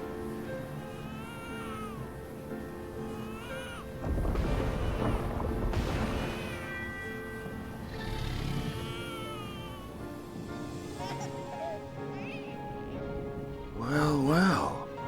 Seems the babe's taken a liking to you.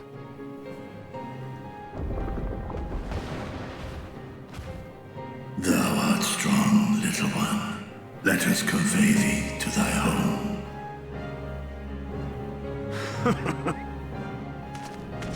I spied our friends as we flew in.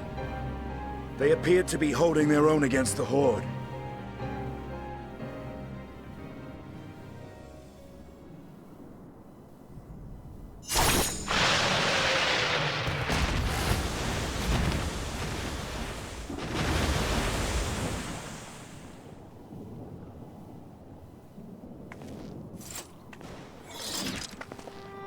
Right.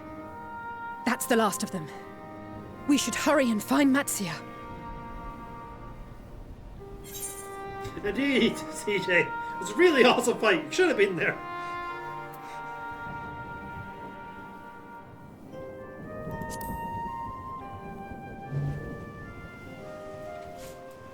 What, like divine aid? A fine battle it must have been. Shame I missed it. Indeed. Estinian, it was you who came to Matia's aid. I was only along for the ride. Vritra was the one who saw the boy was in need. The two are headed back to the village. Where the worm will honor Ahiwan's wishes and finally reveal himself to his people. Perhaps so. Will you go and join them? There's something I need to do first. Mervyn gave her life so that her child might live. She deserves better than to be left to drift alone. She deserves to be laid to rest beside her husband at least. Will you help me?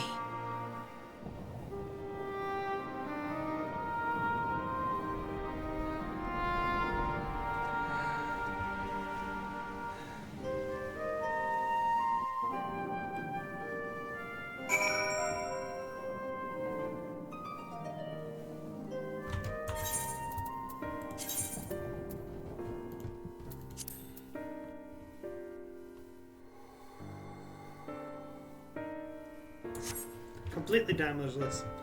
I was so awesome.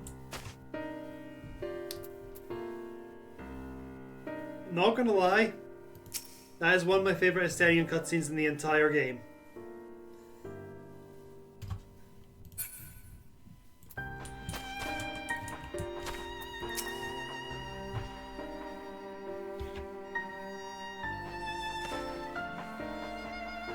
We've done what we can. That's where the villagers of Pelican stand to perform their funeral rites. And nothing else.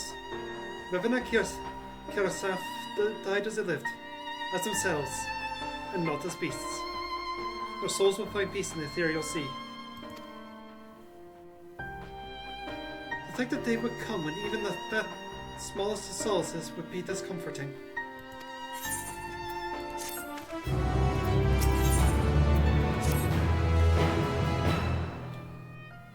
Ready then. In that case, let's head to Palakistan. No doubt Vitra is awaiting us.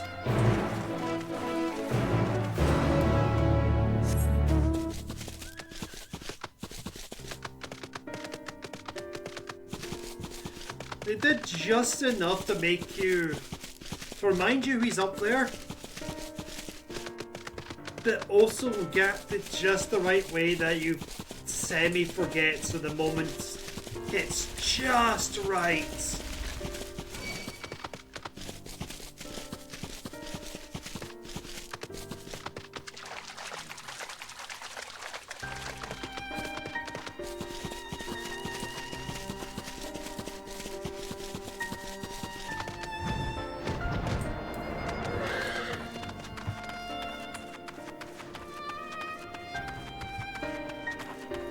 Hey, Vitra.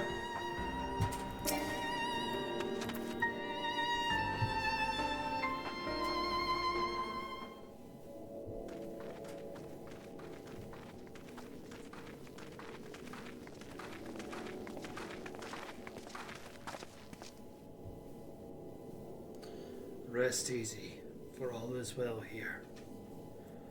Young Matsuya returned with the baby safe in his arms. Owing a warm bed, the girl hath already begun to regain her strength. Less joyous received was word of the mother and father's fate, as was that of the transformed neighbours. How many children of Thapnir must be loosed to this calamity? Mothers and fathers, brothers and sisters, sons and daughters. Every death another. We who survive them must carry their weight of the memory, as we strive to regain a semblance of what we have lost. Kira, Saf, and Mevrin's babe is a child of Thapnir as well. I thank you for returning her safe to us.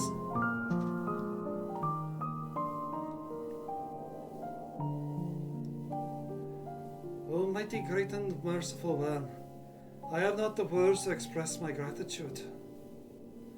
They say that it were not for you, for Matsuya and the child would have been lost to us forever. Long had I heard the rumours that a mighty dragon had forged a pact of friendship with the satrap, but never would I have expected such a kind and gentle soul. Truth in part, but not in whole.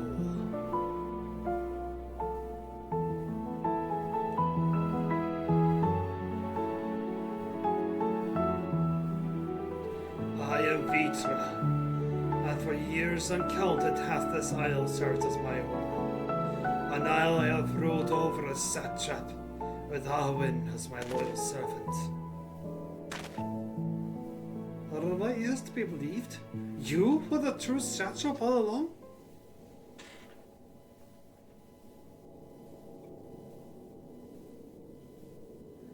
Itana, what are you doing here?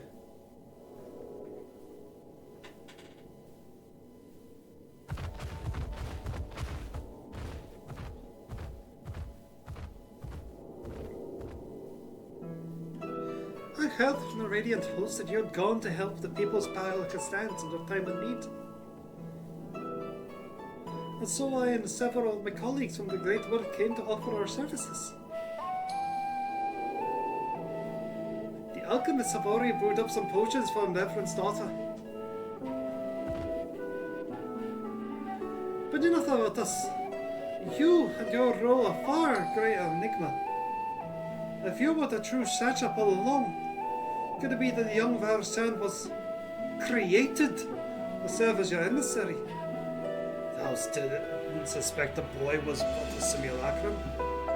Well, the rumour has circulated for many years around the High Crucible that our most skilled alchemists were once commissioned by the satrap's family in secret to fashion a mammoth, indistinguishable from a living boy. Looking at the Varsan with that knowledge, I simply put two and two together. I was not alone in drawing this conclusion. But like me, there was no recognizing that the satrap was using simulacrum to work more closely with the people, and decided not to press the issue. I'd always assumed one of Arwen's associates was manipulated from afar. Well, the truth is indeed far more surprising. It is an honor to meet you in the flesh, Master Vitra. Allow me to express my gratitude. If you had not believed in and given us your skills, I do not know where we would be. Thank you, from the bottom of my heart. 'Twas thou and thy fellow alchemists have fashioned the means to unmake the towers. You were the saviors not only of Razatan, but the star. Far too kind you are, Master Vitra. But the star yet wants for salvation. Once more, my colleagues and I will commit the knowledge and resources at our disposal to the mission of aiding the people in this, their darkest hour.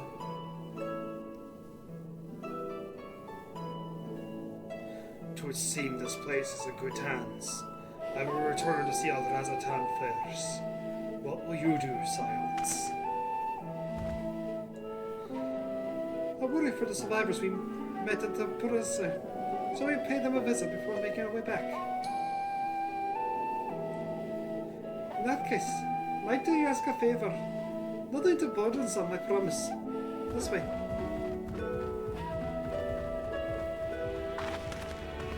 Petra, where's the baby?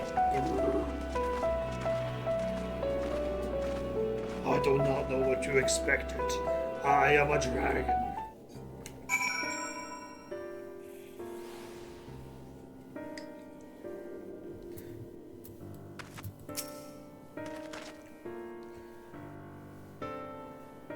Needs to simmer just a bit longer, I'd say. In the meantime, I was hoping I might ask you a few questions. The red sky, these terrible beasts. What in the name of the sisters is happening here in Tavnir?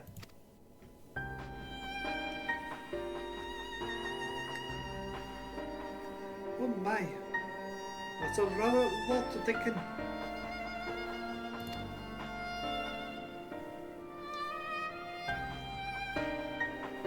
It would seem the situation is even worse, more grave than we suspected. Thank you, friend. My colleagues and I will use their knowledge to see if I can further our own research. And with that, here we are. A pot of piping hot chai. Brilliant. For my own secret recipe of spice and tea leaves. Together with the hearty helpings of rich milk and purest sugar. I made enough for everyone in the village. I did trouble you to deliver a few cups. The drink has medicinal properties then. Not in the least. The ingredients are quite ordinary. It's so very tasty though, and has a way of lifting the spirits. The spicy aroma and distinctive sweetness of chai is a simple everyday pleasure in our land. Sometimes the best medicine is the simplest. A lovely sentiment, Nidana. By all means, allow us to assist.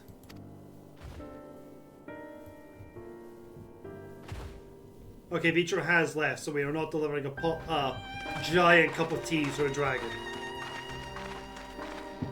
While you will disturb the whole beverage, I'll do a sweep prayer and beast to slay.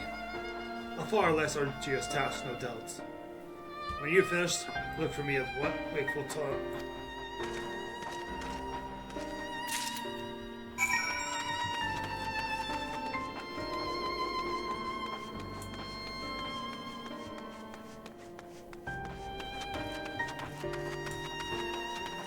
Well, it would be nice to see a giant dragon drinking tea. Stick out one of his claw fingers a little daintily. Wait, I know you. You're the one who saved us from the beasts back at the temple. Well, not for you. Well, let's not even think about that. This time like this, we mustn't dwell on what might have been, but look to the future. But what future awaits us? How can Razatan hope to recover from this? Most of their friends are gone. I don't know where to turn. Tea!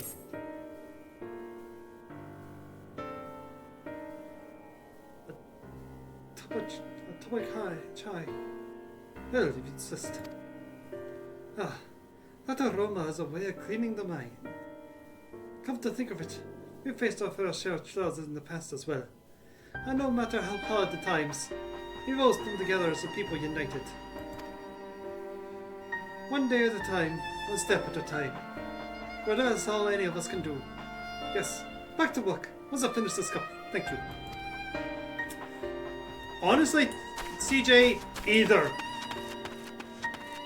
would be kind of hilarious, and they are getting disconnected. Oh, that's worrying. Please just be you.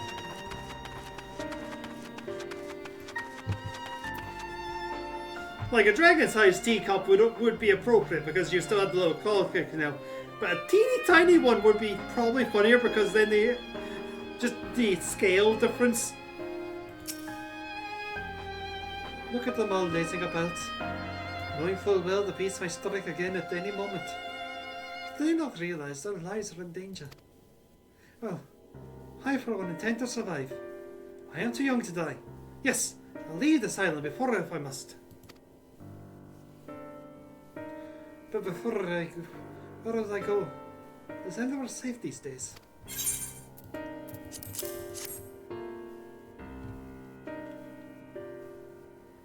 A cup of chai. Can't you see I have more important things to worry about?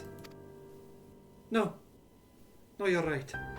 It's precisely in times like these we must try to remain calm and steady. I do believe I'll visit the Elder and see what needs to be done. If there's any way I can aid my village and friends, I will do it.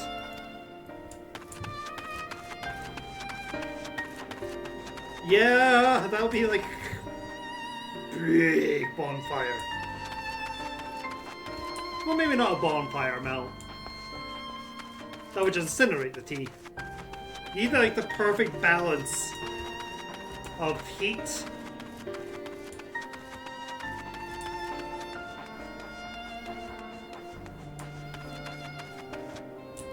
Oh, there they are.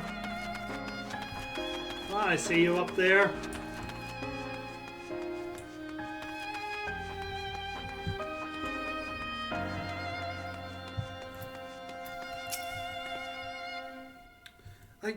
Sorry, I want to be left alone. My brother's friend and I, we fled the village together. When the beast took him, and then it was all I could do to run. All the while, I could hear this monstrous voice screaming my name.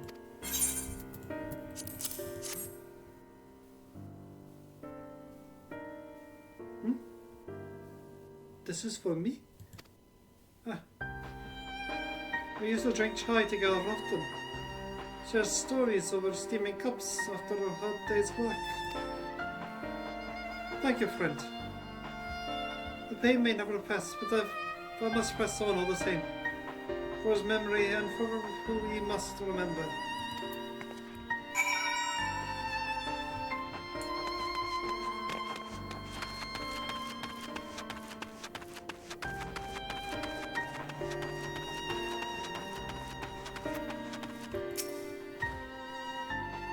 Thank you for delivering the chai, Elena. Did it help the village's spirits? That is heartening to hear, indeed. The final days show no sign of abating, but that is all the more reason that we must try to keep our composure. Our lives have been forever changed. The people we have lost will never return to us. These tragedies will long weigh on our hearts. But we must have the capacity to live with our suffering. To carry the agony till we too join them fallen in death. It is not a surrender, but a recognition. For it is only in acceptance that we find the strength to move forward.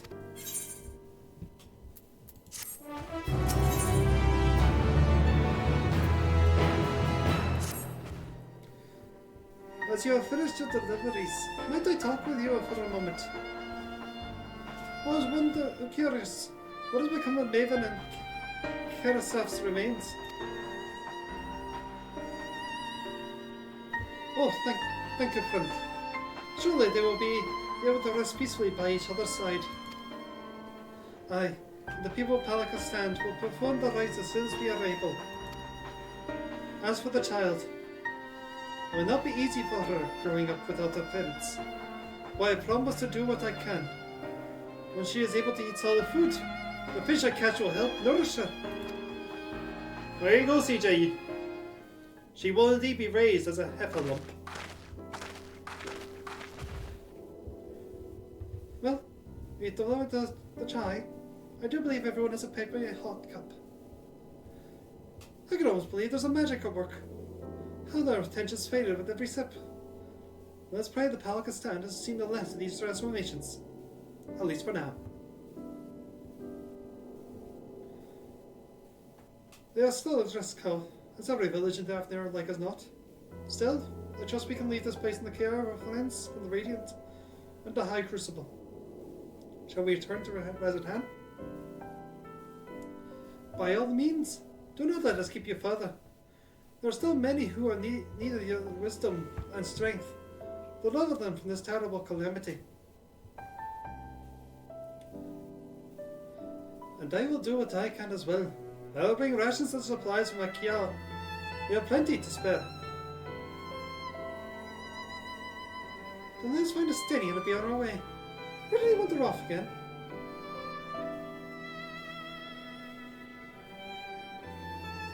The Wakeful Turner. Another bridge of Hazard Hand. Is that Wickle? Very well.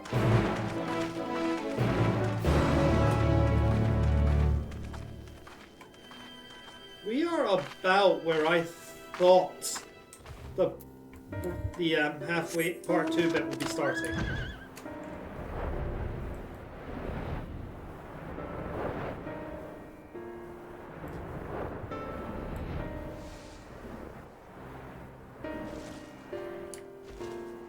Up.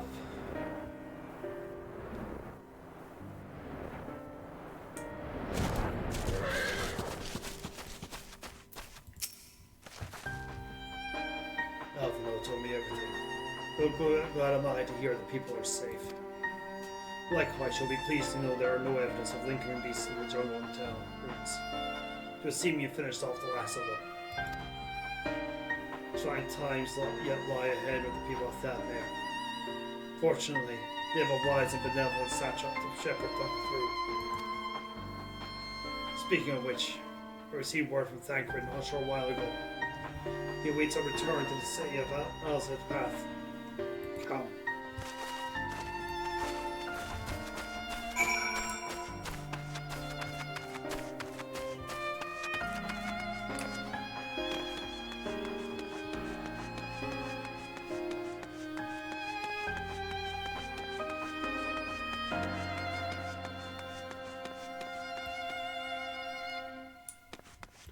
Alright, up the stairs.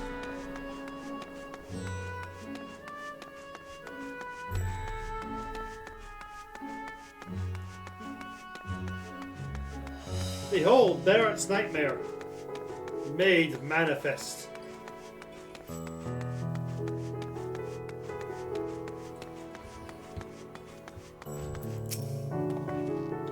It's good to see you safe. Given disguise, 'tis all too easy to fear the worst. I'm pleased to report that we succeeded in quelling the threat here in the city. The beasts have all been felled, and the citizens are safe for now. I've also heard from the Radiant that an important proclamation will be made at the city square. I said no more than that. Do you have any idea what this is about?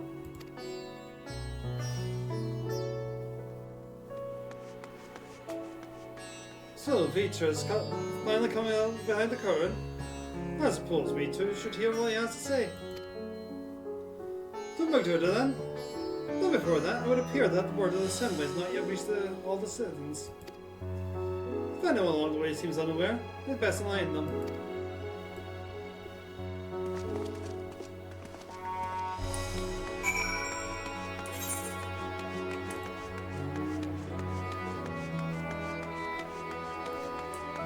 This is not the way I would take, but I need to for the game to progress.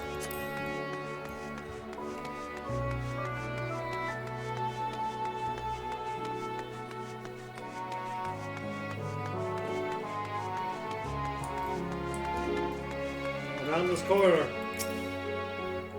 Oh, have the beasts all gone? I've been hiding and I'm too scared to go out and look.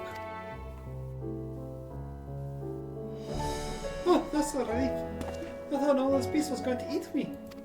I wonder if Vershan is. He is the slowest runner. I hope he got away. Or Vershan. He could be all with the other people from the palace. Maybe we'll see him at the square. Yeah. Your friend is a multi-generational dragon.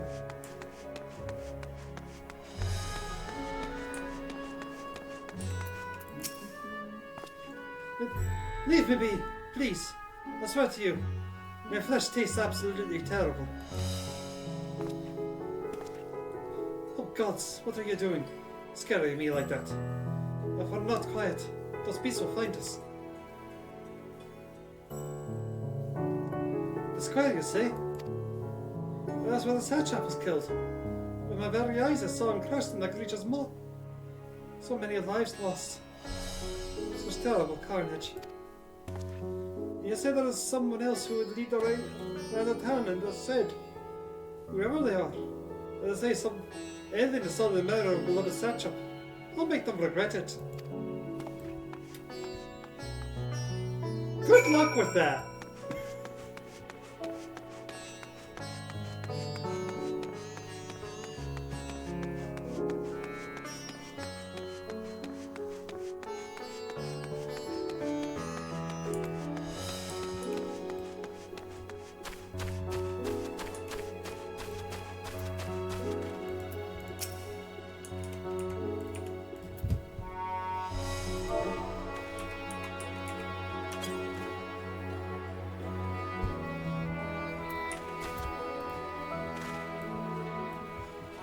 And here you were able to bring the situation to Palace's stand under control. Every lost life is a tragedy, but you should take pride in doing what you could. When I assumed command during the earlier panic, I did so instinctively and out of necessity. It was not my place to give orders, but I'm glad the people heeded them. But now they have need of a true leader, a magnanimous one, just such a who can guide them with every step of the way. Fortunately, they are blessed with such soul. If anyone can protect and guide them through this calamity, it is he.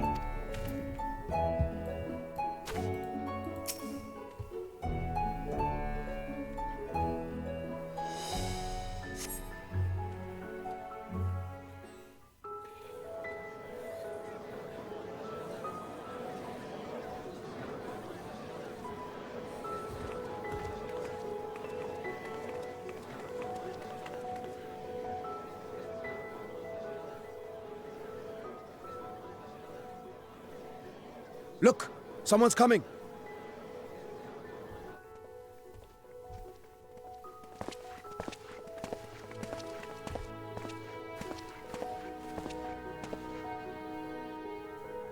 People of Razathan, it warms my heart to see so many brave, resilient souls before me. Today, I would share with you a great revelation. But before I do, I must make a humble request. Do not be alarmed, nor avert your eyes. See the one I unveil for who he is, and know that he means you no harm.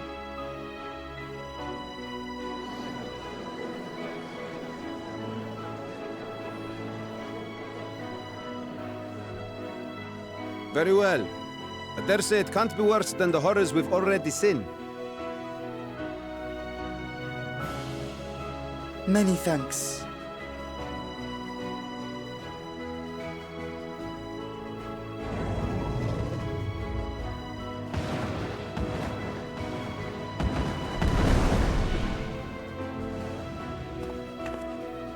A dragon!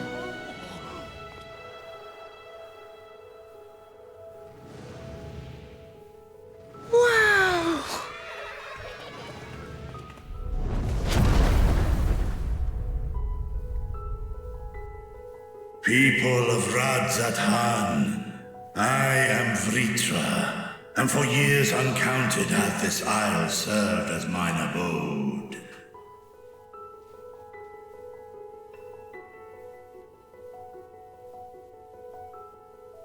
'Tis as the satrap's ally I am known.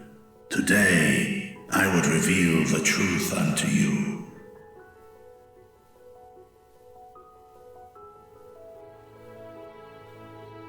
Let us hope they accept him.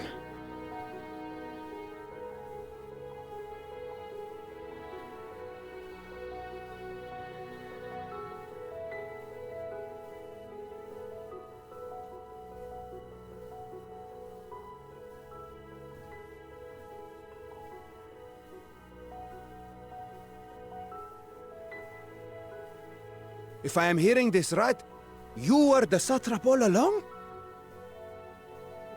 Vashan! I mean, Master Vitra, does your divine eye really see all? Nay, child. While mine eye hath borne witness to the whole of our nation's history, to its future I am blind as thee. Countrymen, calamity the likes of which we have never known is come to Thavner, our home. Friends and loved ones have been taken from us. I, too, have lost my closest confidant. Ahawan loved this land and served it with dignity till his dying breath. A nobler satrap there will never be. For so long, I lacked the courage to face you. I will not easily earn your trust, this I know. And yet, I cannot sit idly by and abandon Radzat to her fate. A font of boundless vibrancy, this jewel of the ocean. Since time immemorial hath she glittered with every color imaginable. To this dragon, slumbering in his dark lair, 'twas a mesmerizing sight, and one that brought no end of joy to my heart. This calamity hath stolen too much from you already. Yet so long as you live, the light of Radzat will never be extinguished. I pray you let me watch over it, over you, and lend me your strength, that we might face this trial and those to come as one.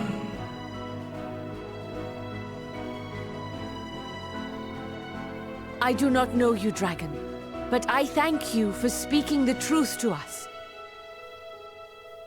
As divinities, both Manusha and Riga once joined together, so too do I believe that hand in hand, we can overcome this ordeal and welcome an era of peace.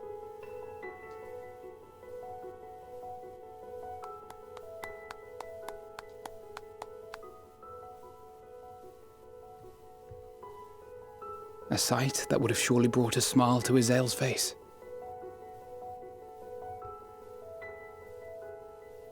Indeed.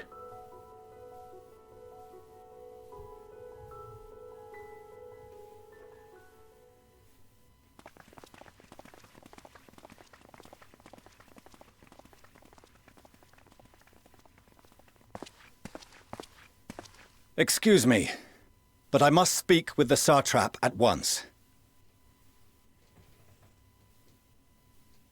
Father!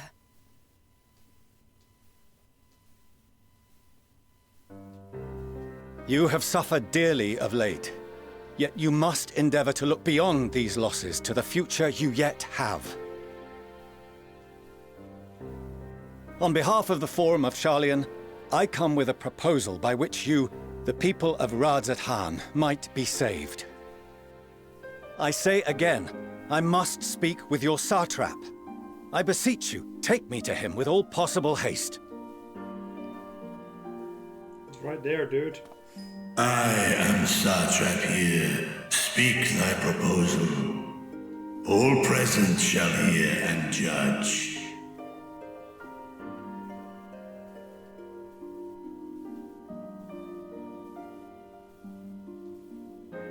If I have given offense, then I apologize. First, allow me to share with you what knowledge we have of the phenomenon responsible for your woes. The final days. 'Tis an affliction of stagnancy and rot, sown into the currents of the star. Though the first prominent manifestation was here, in Thavner, it will invariably spread to every corner of the world. The Forum was forewarned of this apocalypse several centuries ago. Thenceforth, my predecessors sought to prepare for the end times in the only conceivable fashion, by securing a means of escape.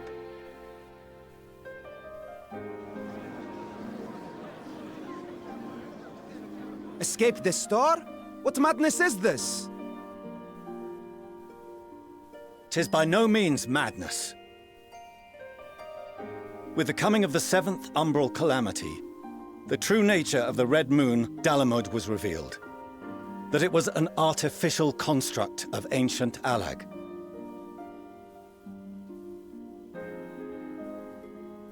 But what of the Silver Moon? This celestial satellite is yet another technological marvel fashioned and maintained by ancient allies. A ship that will sail the heavens and deliver our people from destruction. And by our people, I speak not only of Sharlayan. We mean to save every man, woman, and child it is within our power to save. Including you, our dear friends of Radzat Han. Recent events necessitate adjustments be made, and quickly, but we can and will escort you safely to the moon.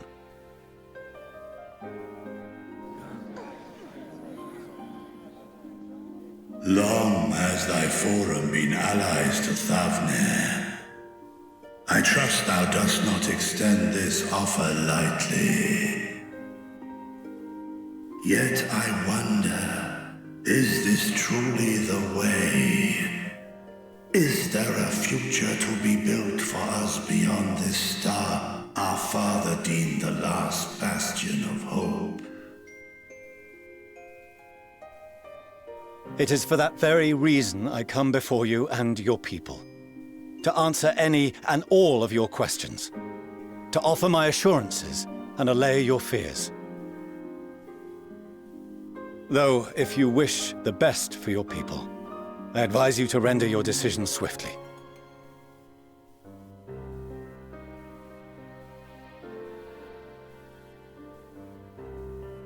Show our friends to Megaduta. They are to be received as honored guests.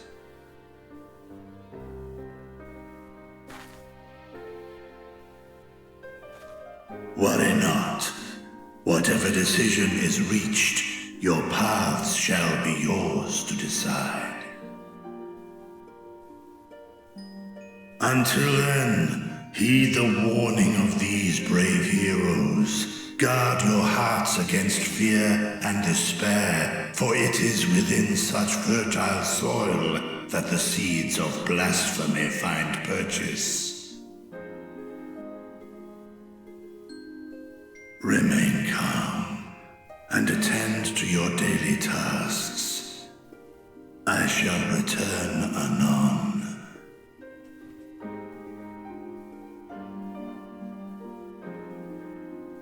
We'll do as you say, Master Vitra. We believe in you.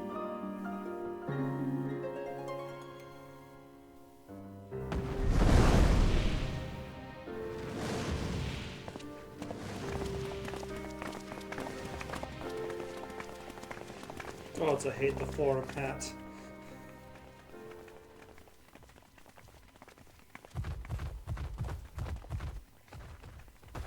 Oh, you're still here. What a relief. Nidana, what's the matter? Has something happened at Palaka's stand?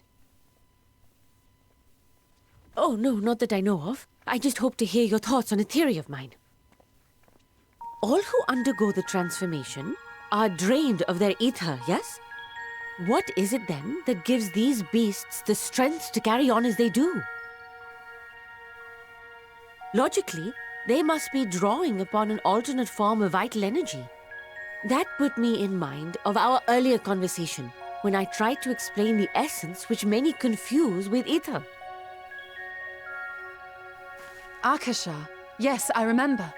The unseen gift bestowed from on high. An energy influenced solely by emotion. Yes, yes. In this instance, negative ones set Akasha into motion, thereby infusing the beasts with vitality. I posit this as the mechanism by which the beasts are born and sustained. Ah, do you still have that flower?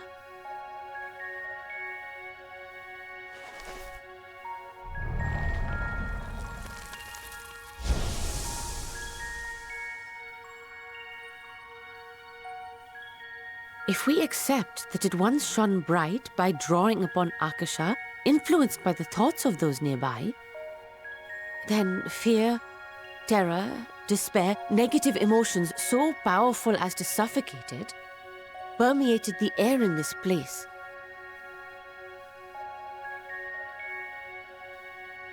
You must be very careful. The forces which drive the final days may be beyond our ability to perceive.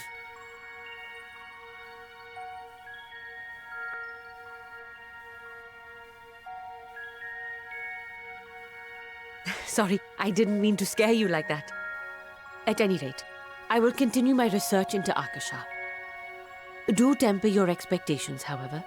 There are sadly few detailed studies upon which I may draw. Formulating a new theory as you have is itself no small feat. I wish you well in your endeavors, and pray you take care. Thank you. You stay safe as well, yes? Till next we meet, and we will meet again.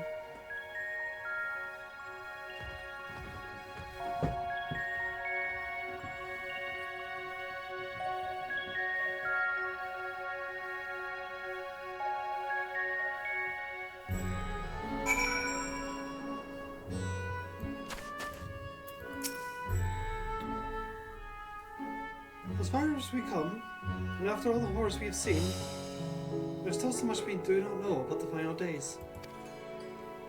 Could it be as the Dana said, that the cause of this phenomenon is beyond our comprehension? And if so, are we powerless to forestall it?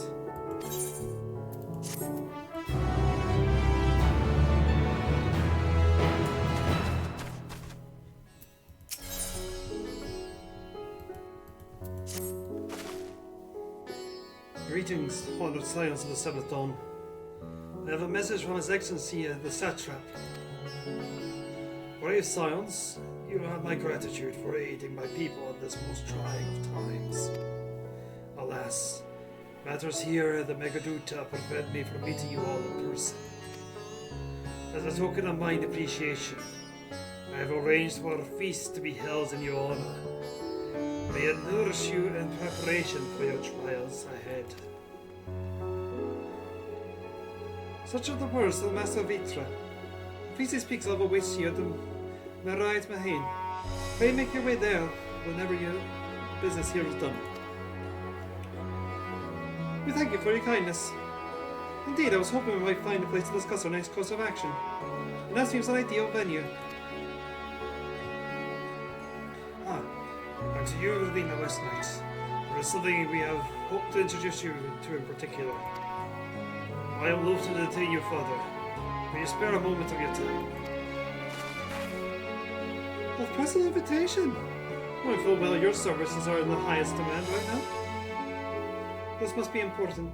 Why not? We'll save you some food. Some food for you. So take all the time you need. Do you still have that flower? Yes. No. Thank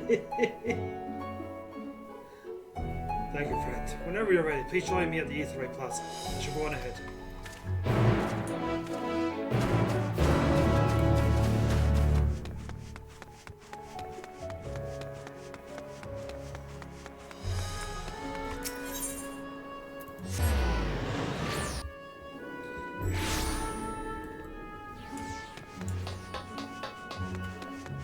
Alright, question for the chat.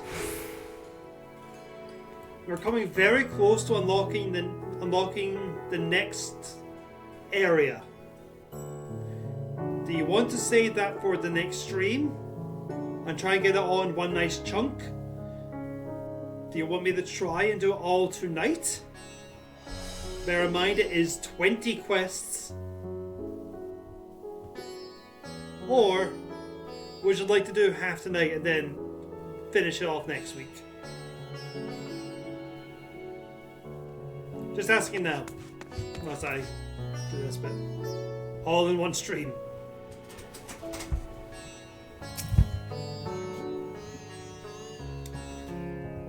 Access to the Aetherite you see there has been restricted for a select few ever since the tower first appeared. We sincerely apologize for the inconvenience, but it was deemed too dangerous to permit free movement of visitors at a time of emergency. A risk we could not take. In light of recent developments, however, the Satrap has decided that such restrictions would only hinder our efforts to combat the final days. As such, I would encourage you to attune with the Aetherite before you proceed along the corridor. Oh, hey, Magpie! Hope you're well. I don't think I had the time for it tonight. The reason why I couldn't do this bit yesterday and just push myself on is because the day was my 6-hour shift at work. And a 6 PM shift at work. So I was working from 9 AM to 6 PM. And then I started the stream at 7:30. So not for nothing, I am exhausted.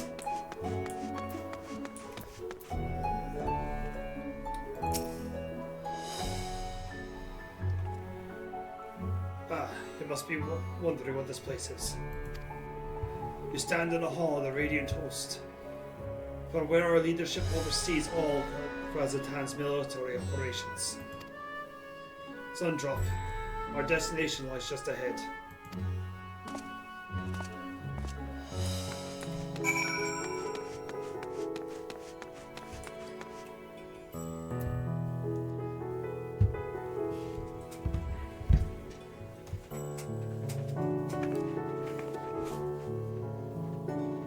Especially as I did do a stream yesterday.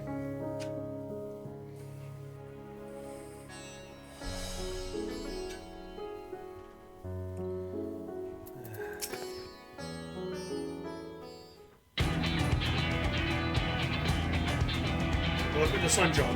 Without further ado, allow me to introduce you to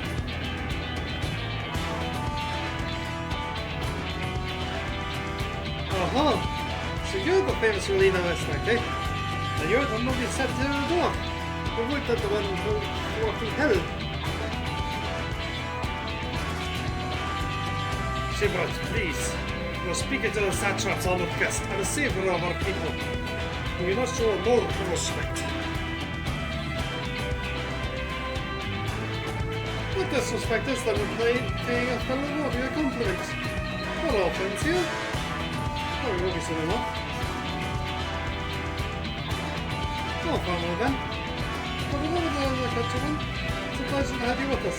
Oh, great champion of the altars, Scion of the Seventh Dawn, worthy of light and all around good egg, I am sure.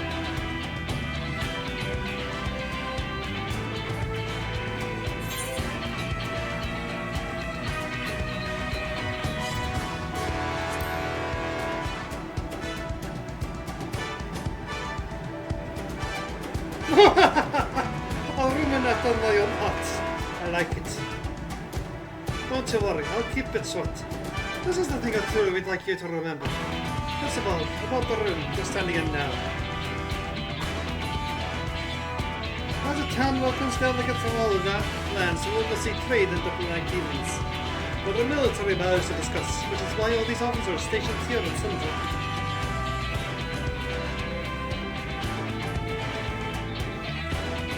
I imagine you're more familiar with each of the nations they represent, yes? We've got the representative from Dorma.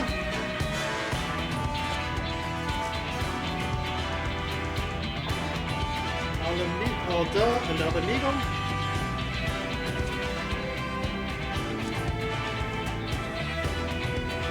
Limsa Liminsa.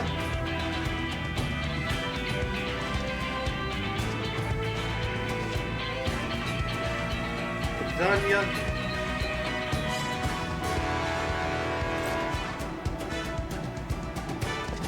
And last but never let it be said, Ishgard. They are the eyes, ears, and mouths that bridge the distance between Razatan and the respective homelands.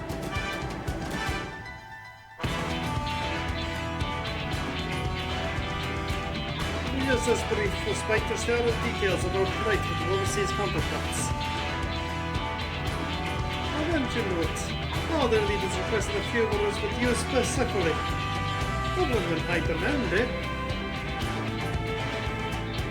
So would you mind regaling us with your own account? Indulge us before you indulge yourself.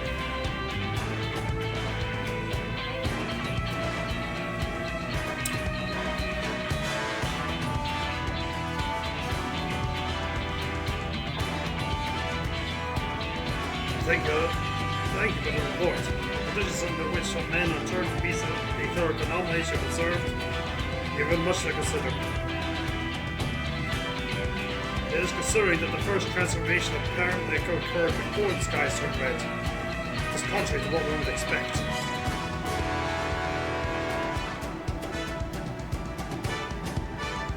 Thankfully, the information you conveyed to the seer upon your return from the moon has proved invaluable.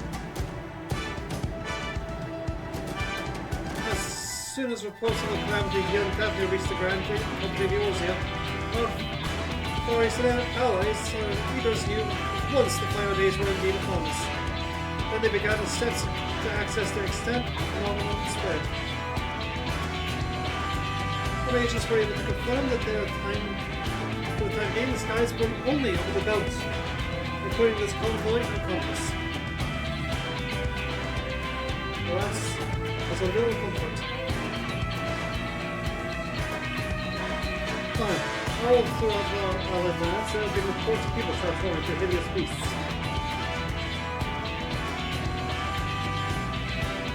But although we've learned, these systems are similar to nature to that involving the merchants of Kalzal. As was the case here, victims of the wind to change colors and the heavens being set ablaze. And so, while the burning skies have yet to manifest beyond the bounty, transformations do not appear to be subject to any similar restriction. If anyone anywhere overcame by despair can turn, then no one was safe. That's all the size of it. Speaking of which, we ought to get these creatures a name, don't you think? Yeah, as best as can. We've taken the control in the first to change. Pretend to be the biggest. Blasphemies.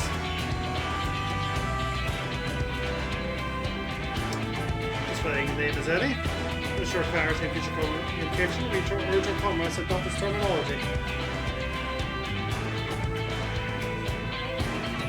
The leaders have taken measures to deal with the threat to the best of our abilities.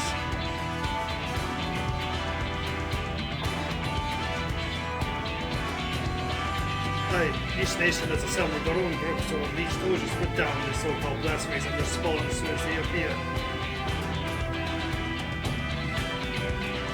At the same time, they are all doing all their power to put these people's minds at ease and prevent panic and fear from spreading. That said, brave souls with strength of fortune to fell these terrible things are not easily found. Just so. As for that very reason, we have turned to you. Pray lend us your strength and help us to slay the blasphemies that purge our homelands.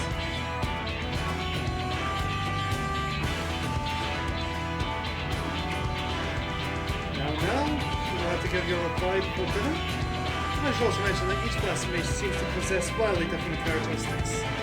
What works against one may serve you poorly against another. So before you go rushing out to save everyone's day, have a word with the delegates. They'll tell you what to expect.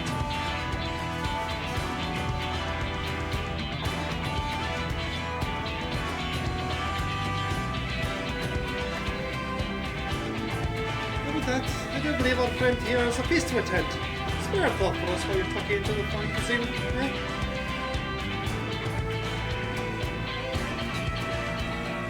You have gained access to the role quest of Invoker. The separate quest line and store is now available for tank, melee DPS, physical range DPS, magical range DPS, and healer roles. To undertake these quests, speak with any of the delegates in Sundrop and agree to help defeat the blasphemies and plague their respective homelands.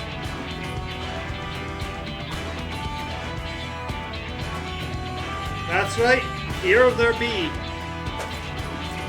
This is where the class quests have been hiding this entire time. Folks here are patient. That's good to know. That's good.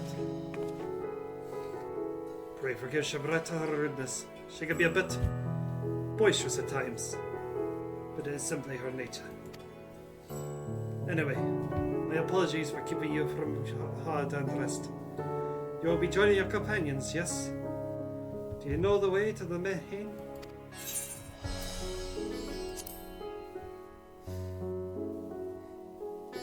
Glad to hear you're becoming familiar with our fair city. I'm pleased to hear that all drinks are on the house, so order whatever suits your fancy. And with that, I must return to my post. On behalf of all the Radiant host, I thank you and your friends once more for lending your strength and courage for as a time of our time of need. We shall endeavour to fight the good fight to the end, that we might honour Al-Halwan's legacy and serve Master Vitra well. You have my word that your efforts will not be in vain. Alright then. Let's finish up the story arc then.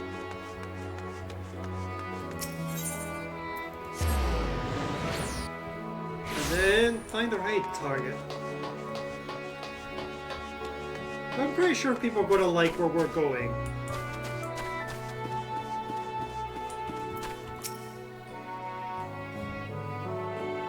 Welcome.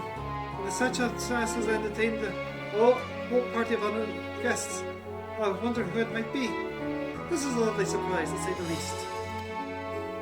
By the way, I heard all about Kalzal from your friend Grahatia. I understand there was nothing that could be done, but I was heartened to hear he meant us no harm. I cannot thank you enough for fetching the beasts. A small token of their thanks. The food and drink tonight are on Meldrain's street. Speaking of which, what shall I start you off with?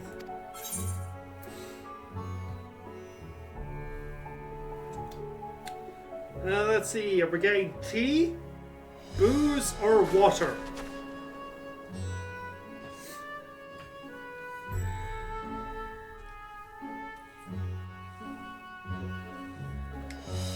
It is time for Rolina to face her greatest enemy all game.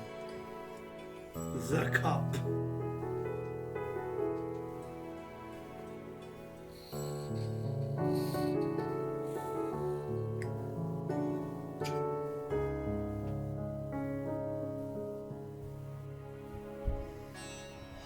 I wish I was joking.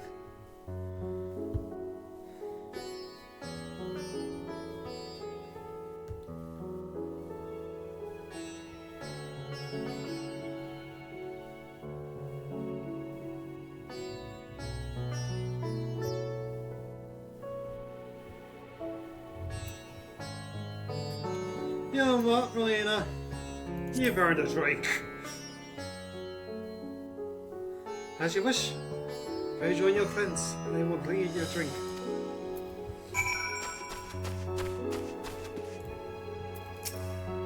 Welcome back.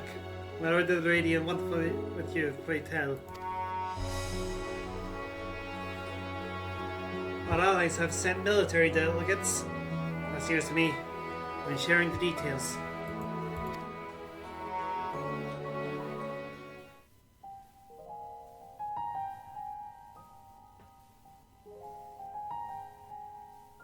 So blasphemies now plague all the realm. It will only get worse if what Father said is true, as it did in Amarot.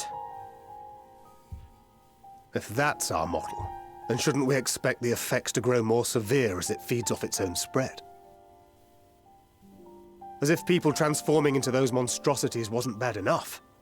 If the flora and fauna, if the land itself turned against us. No one would survive.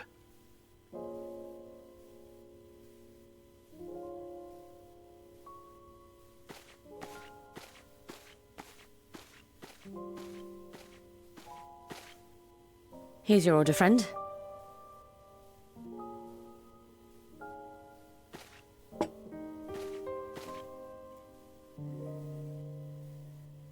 May you find comfort in these dark times.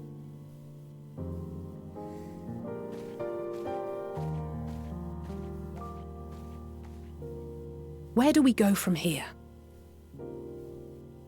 If there's one thing we've learned, fighting blindly and simply reacting to what comes will accomplish nothing. We must find a solution that addresses the fundamental cause. Before our strength is exhausted, before this crisis spirals out of control. Is there something, anything we've overlooked? If there is an answer, Hydaelyn herself will have it. 'Twas she who bound Zodiac and forestalled the final days. Alas, we have heard naught from her since the Tower of Babel. Whether she cannot or will not speak, I can only speculate. Even the flower she gave us is no more.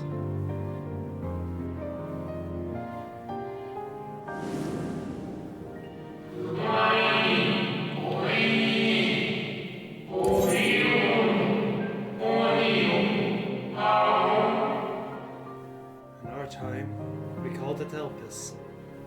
You would do well to remember the name.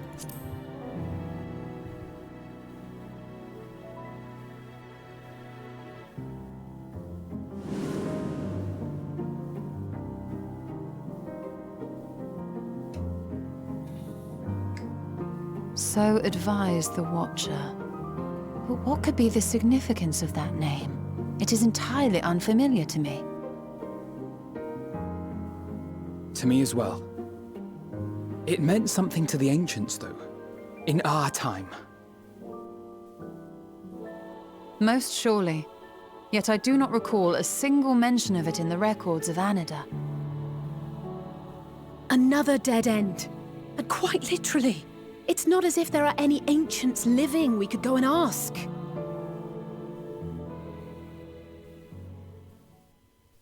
Not alive as such, but not quite dead.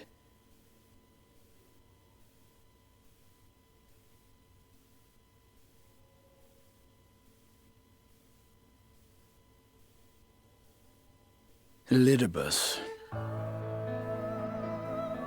I sealed him in the White Horus site of the Crystal Tower back on the first.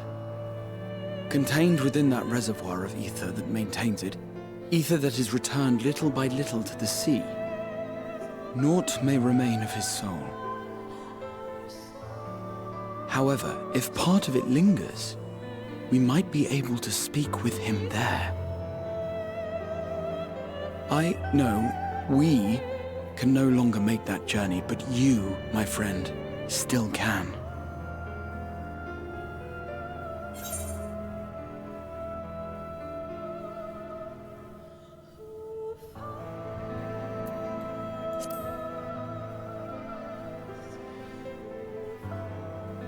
Thank you, my friend. That would mean much to me. If nothing else, should we learn the First is safe, we'll have that much more reason to keep fighting the good fight. That said, the odds are not in our favor, to say the least. Which is why we're fortunate to have Urianger up there on the moon, working hard to make all the necessary preparations for our departure, should it come to it. And why we have nothing to lose by staying the course till the last instant. Indeed. To the last, let us all do what we can. I will consult with Master Matoya and see if she knows of a way to reach Hydaelyn from the Ethereal Sea. And I will visit the nation's leaders and attempt to ascertain how far the final days have progressed elsewhere. Keep me abreast of your findings. I can seek out and slay the worst of the immediate threats, if only to slow the spread. Unease, terror, despair. Try as we might to suppress them, these emotions will return to harry us time and time again. But when they do, remember this. Your friends and loved ones are out there somewhere, sharing in your struggle. You are not alone.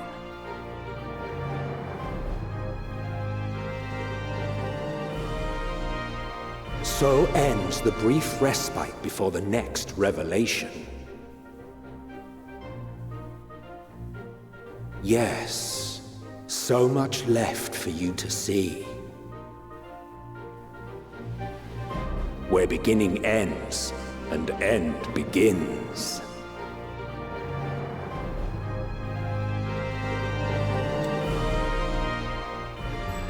This is where I thought the break point was.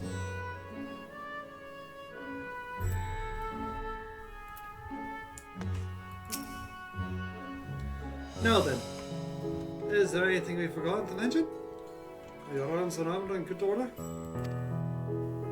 Meanwhile, Raganje is just having tea with Rita. In that case, it's time we each attend our tasks. When you arrive on the first, give my regards to Reen. Tell her I miss her.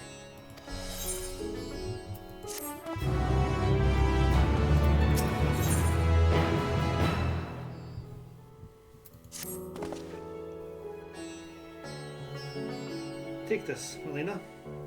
My spirit vessel.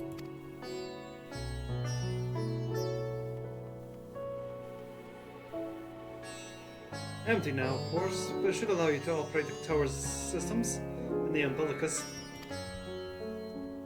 If even the smallest fragment of it, Elizabeth's essence remains, it should be possible to locate it.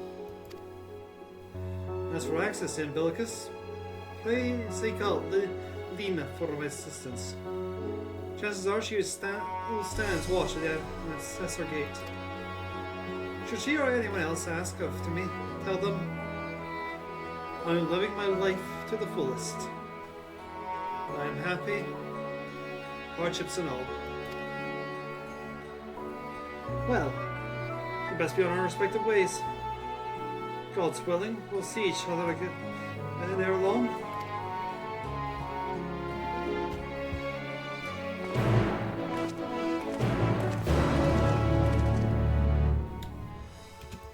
And that's where we're going to call it then.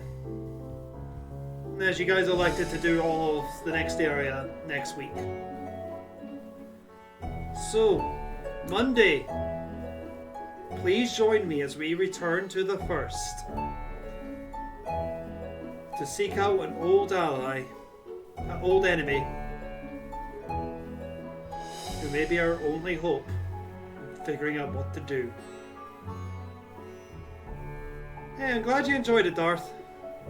Also glad that we had CJ join us today for his birthday. But yeah, I am very, very tired. So, I'm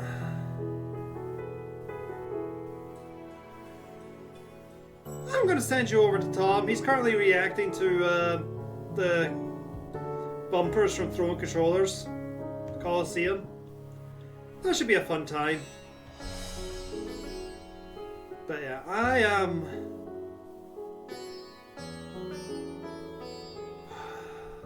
this was worthwhile.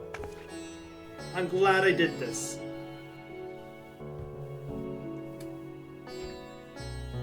See you Monday, where we return to the first. But until then, cheery bye. Oh, cheery, cheery. Cheery bye.